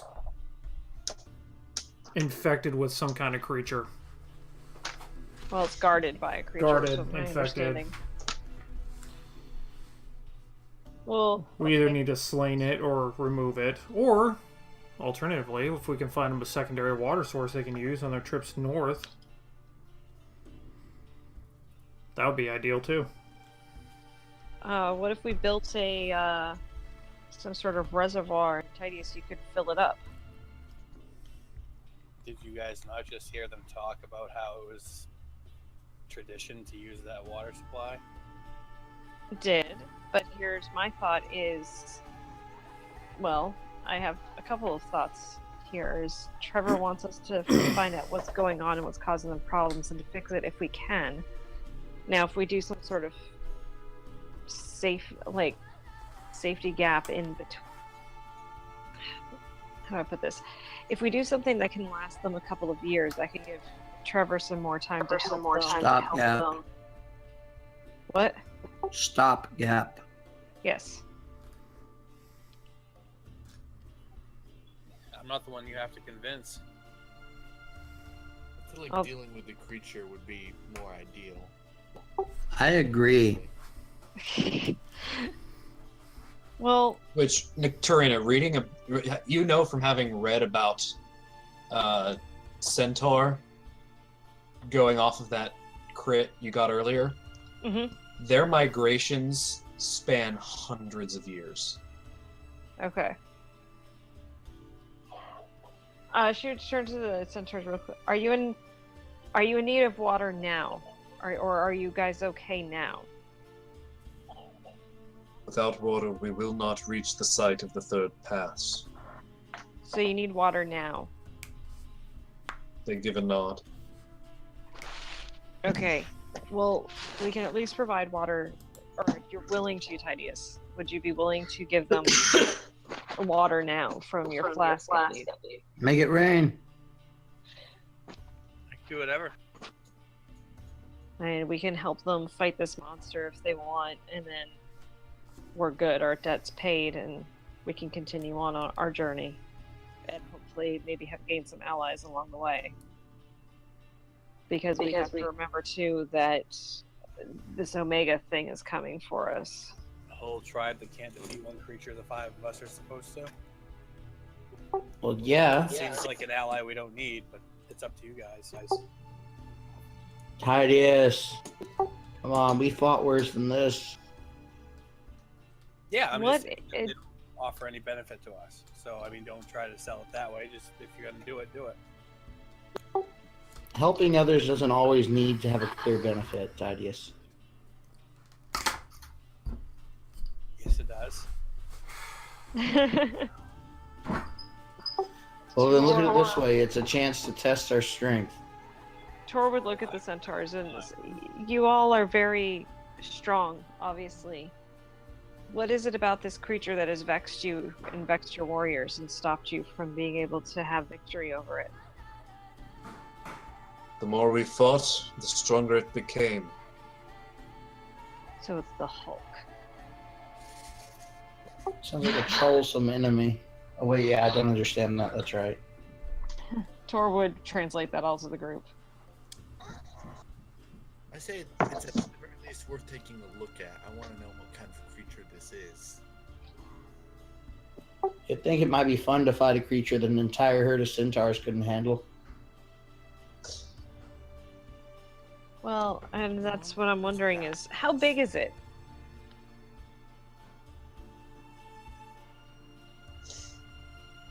It looks up at the 20-foot tall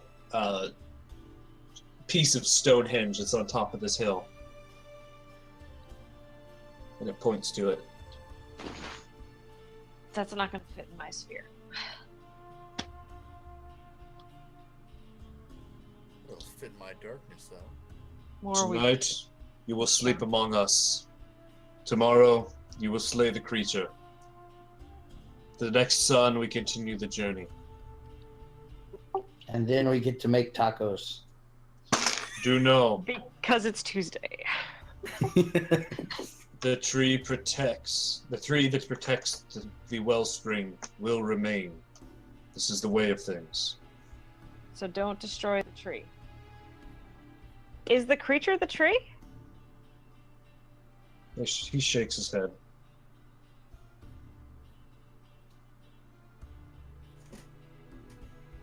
Be warned, its leaves shine like sunlight.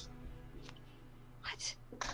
Okay, Tor's gonna make a minor image of a tree and kind of have it like start shaking and moving. Is it like, or no, she's gonna make an ent. Is it one of these? It is not a treant. Okay. But it has leaves like a tree. Do not insult us, visions of our Fey brothers.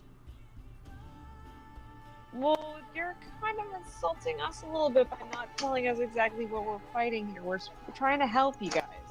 We're not. We tell you as best you can.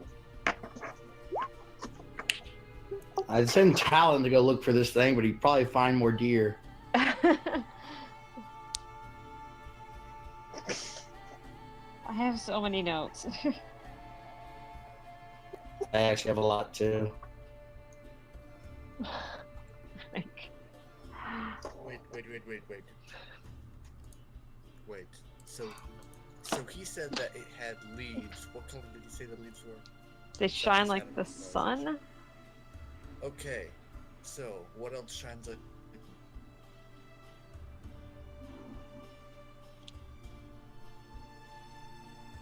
The sun. What is the sun made of? It's probably something made of mirror or metal. A duck floats.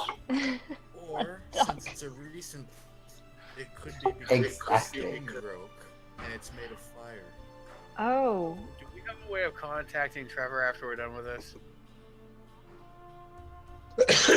Yeah, we'll just teleport back to him. This is on the way to Aberneth, isn't it? Is it? No. Kind of.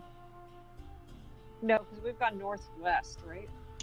You guys have gone west for the most part, banking a little south, occasionally heading north, but then mostly going south so you don't get off track from Aberneth. Oh, okay, so this is on the way to Aberneth. Yeah, I can just message him after. I can Twitter him. I can send him a tweet. It's good. Speaking of getting off track, Dalton, I would rather not stay up past the usual time. No So problem. If it comes to that, I may have to back out. No problem. So why don't we just go now? Well, let's try to gather some more intelligence if we can. I mean, is there anything else?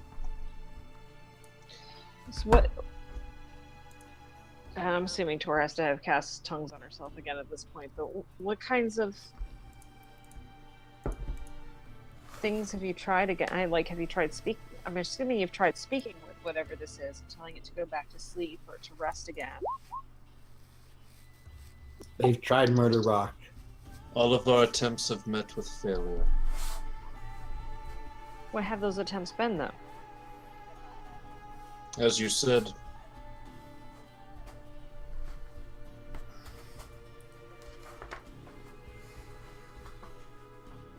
There's not many bards among you guys, are.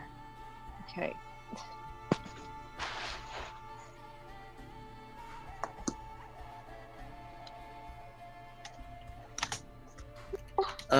Dalton, what's the likelihood that we're going to end up fighting this thing before the end of this session? probably not great. Okay, I'm going to go to bed then. Alright, no problem. We'll go roll. See you guys. Bye. Um.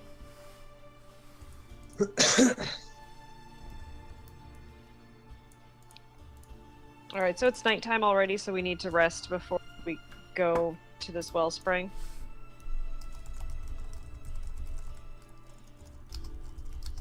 You see Tidius start to walk off down the hill. Well, no, I was just asking, what time of day is it? What time of day is it? It's about Yeah. midday. Oh, okay. So we're expected to go do this now. Okay, let's just go do this. Let's go take care of it. Alright. Well, weren't we told we were gonna sleep here for the night and then deal with it tomorrow? Like, I have no problem with doing it now. I believe that's what you said. By then. Well, I saying think this through the our airing? half-elvish friend is already gone, so... Are you saying this all through the hearing? No? We're talking. You're probably still within earshot, though. Well, if you guys want to do what they tell you to do because they're your masters, go for it. Tidius, what are you impatient about? You guys waste so much time. So What are we Where in a are you hurry in a for? rush for? you know why I'm in a rush. For what?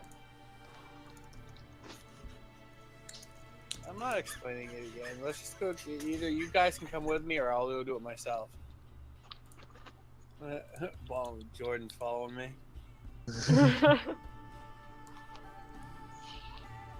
I'm avoiding this conversation that we're having here. Just like, all right, tell me what I you're mean, like, If you are wanna you just go- wanting to deliver Rodith to Abernath so then you can go catch up with your father? If you want to lead this is fine, but don't expect me to just stand around. Tidius, what are you in a rush for? He just ignores you and keeps going. Then go fucking do it! Whatever it is that you have to go do, go fucking do.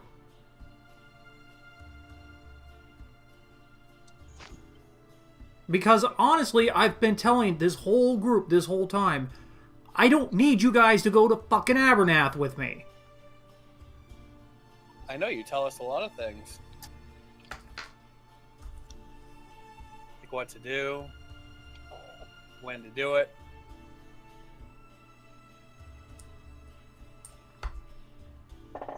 You're not my master, so stop. And he'll take his earring out.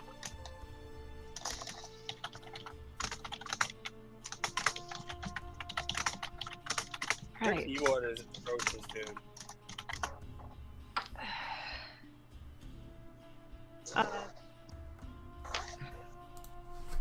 Tor would turn to the centaurs around and go, I'm sorry, I apologize, I had not caught your names. And I did not ask them, and we did not introduce ourselves properly. My name's Torina. Oh, I am Bumad. This is Nundeg. Trorth. and what was the last name? Trorth.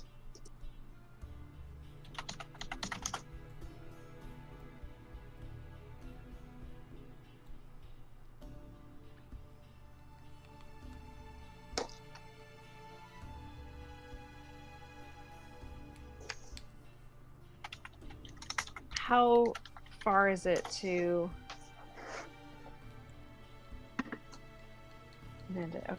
How far is it to get to the wellspring? It is behind the hills there.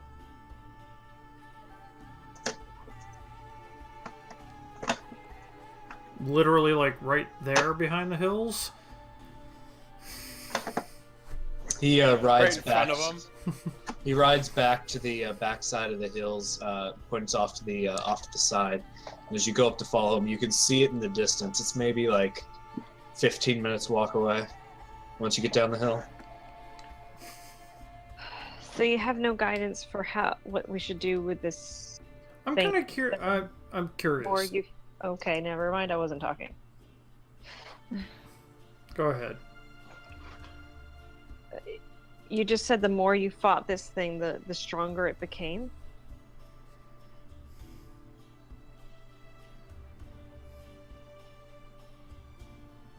The more teeth that gnashed.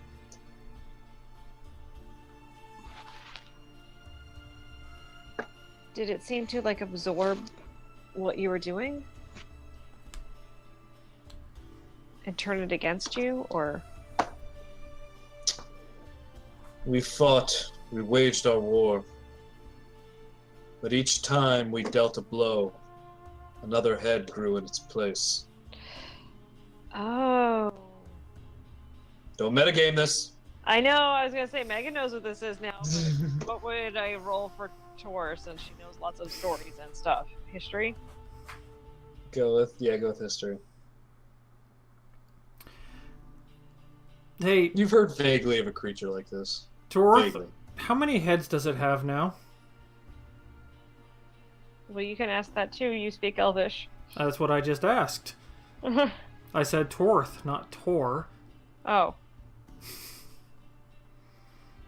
As Trorth, the gray one, looks up at a little bit surprised and says, "Last count 6."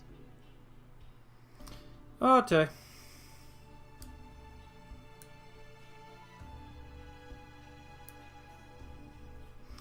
I fail to see how much damage or what we could possibly do where your group of brave and strong warriors could not.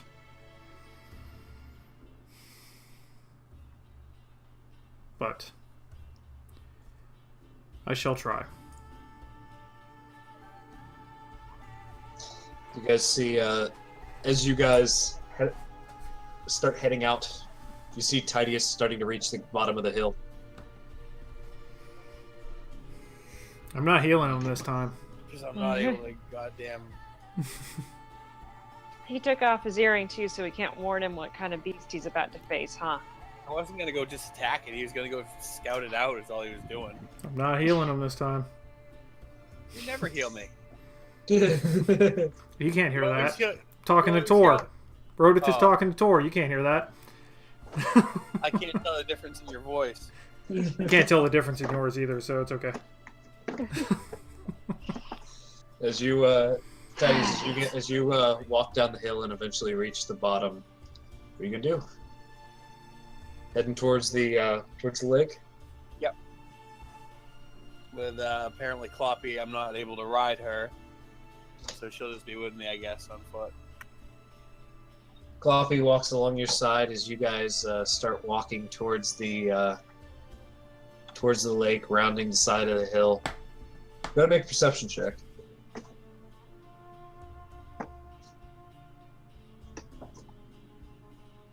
Out of the corner of your eye, as you round the hill, you can see the rest of your companions starting to walk down the hill the way you did. That's what I rolled perception for. He wouldn't care about that. Okay, just checking. You continue walking around the hill. As you come within view of the lake, you can see this tree with bright red-orange leaves that sort of seem to catch the sun almost too well. This tree sticking out maybe 15-20 feet over the lake as you start to ease in closer. How are you proceeding? Why? How far from the water is he? I'd say you're about 500 feet off about this point, or after a few minutes walk. Just bare ground. Yeah, just bare ground, green grass, occasional rock sticking up. Probably stop 100 feet from the water and take a look around. All right.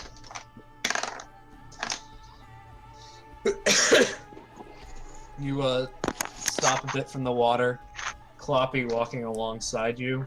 What's look at Cloppy's sheet real quick or something. Her AC sucks. All right. As you are easing your way towards the crouching down behind a very small rock, Cloppy unable to do so. You gaze out at the glassy, clear pool of water. Gazing at the tree, the water seems still. I'll probably wait here then. All right, you wait for the rest of them to catch up, which they do maybe about 7 or 8 minutes behind you.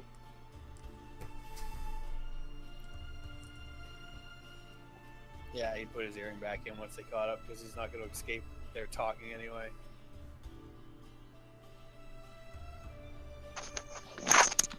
So you guys catch up. Are able to catch up with Tidius. Just about 100 feet from the edge of the lake. He gives a sarcastic salute. Tor flips him off. Did you see it? I haven't seen anything. I was waiting. Oh. So you are It's like patient calm after water. all.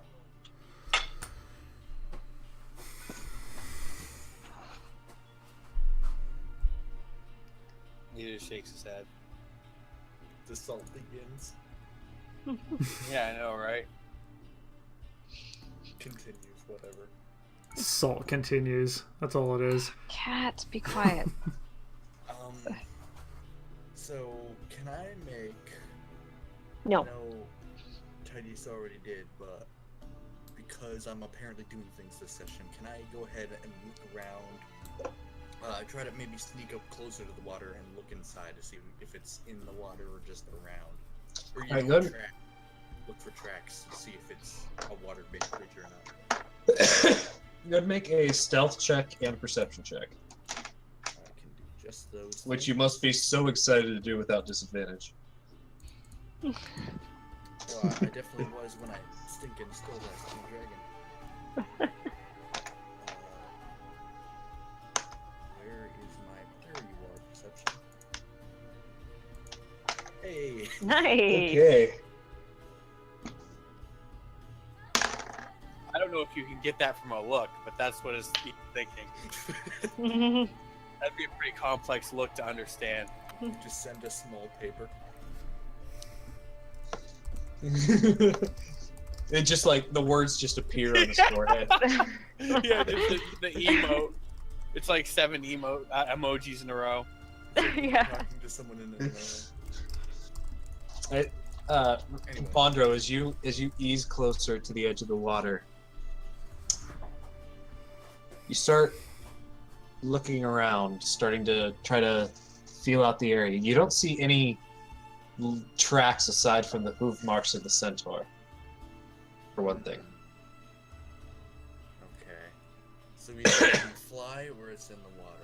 Those are two important things. As you look into the water, it's clear as far as you can see, but this is a fairly sizable lake. It's kind of hard to see into the deeper parts of it. Okay.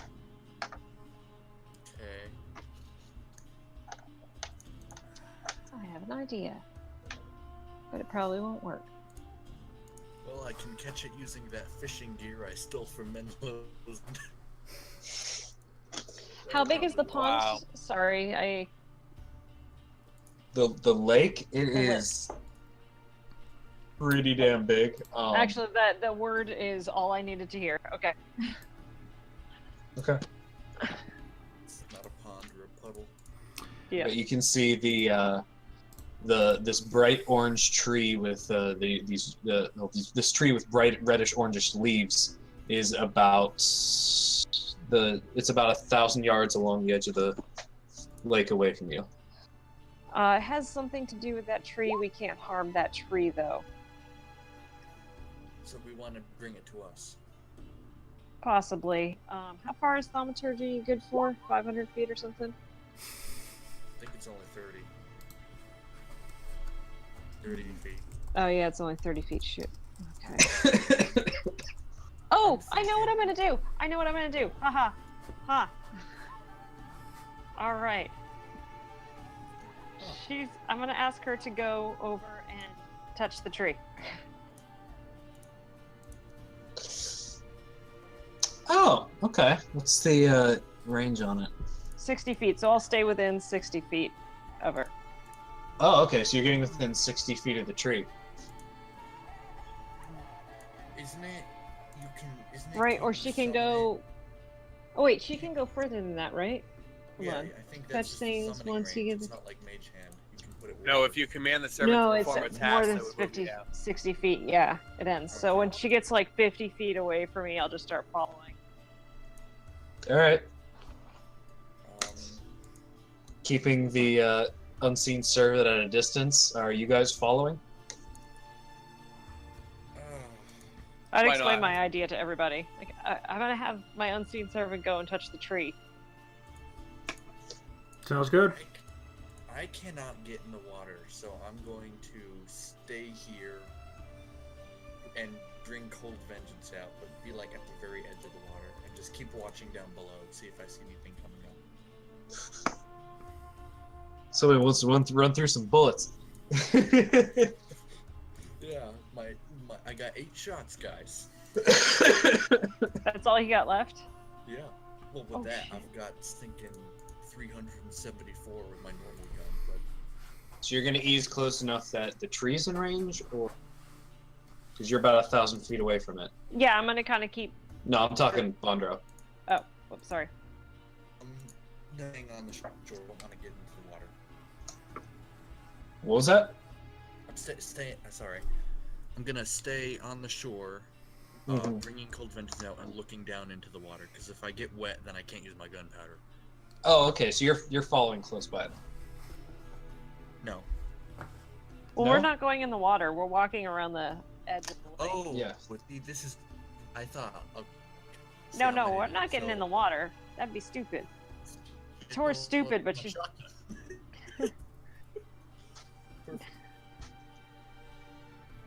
Okay, so you're holding your shotgun and following along then. Yes. Thaddeus, Yeah, he's following. you guys start easing closer and closer to the tree. If you guys are gonna cast anything on yourselves, this is the time. I'll do my mind melting solo.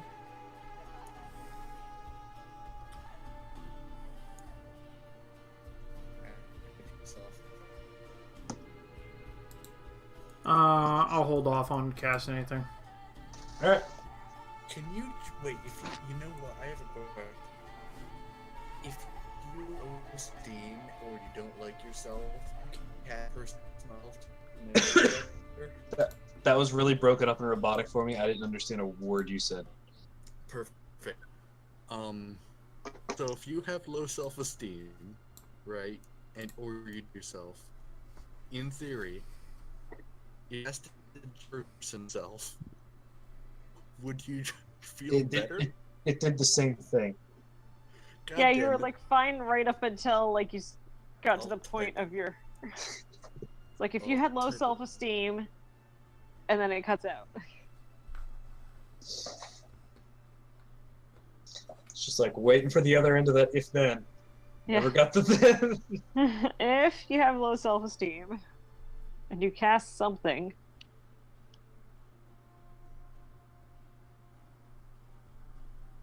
Same person on yourself. Oh god. Okay, it was a joke answer that got out of joke question that got out of control. Okay, got it. You guys start working your way around the edge. As you guys start easing closer and closer, you get about within 60 feet or so of the tree. Jarena, what are you gonna have the unseen servant do? Just touch it? Touch it. And touches the tree, and as the spell ends, you see the tree's leaves start to light up, twinkle, and I would like you guys to make dexterity saving throws.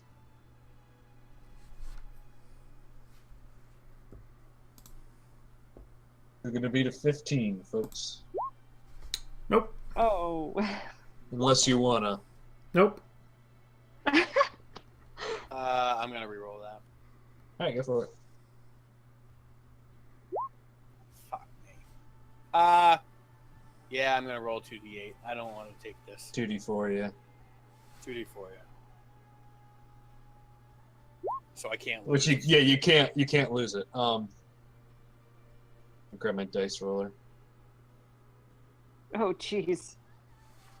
You guys take. Fucking hell. You guys take 20. Clearly an AOE. Never mind. As you guys get closer and closer to the thing, a flower from the tree just sort of bends down and curls down below the tree and puffs up and then squeezes and jettisons out this liquid flame, napalm almost, as it sprays across you guys. Only Rodith is unable to... Oh, I gotta do Jenna. Yeah, with that. Okay, only Rodith is unable to pull out of the way. Him taking 27 points of fire damage, the rest of you taking half that, which would be 14 points of fire damage. And if I And- cast elements, I only take half of that. All right. 14. I mean, 7. And that'll be where we pick up next session because it's a little late to get into full-scale combat. Yep. Yay! Yay! I'm gonna go to sleep. I have so many notes. I'm glad because my notes are you know how my notes are typically subpar, Megan? No, your notes are great. Well, Just like- they're not this time. That plus another quarter page is what I've filled up to. Perfect. So we should be able to finish up this fight, and yeah, I'm gonna write that down on my thing.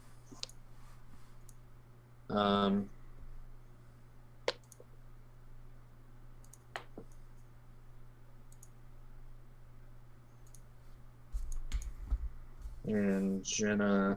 That awkward silence. Dun dun dun dun. I'm going to end the recording now. Everybody say bye. Bye, everybody. Hello, recording.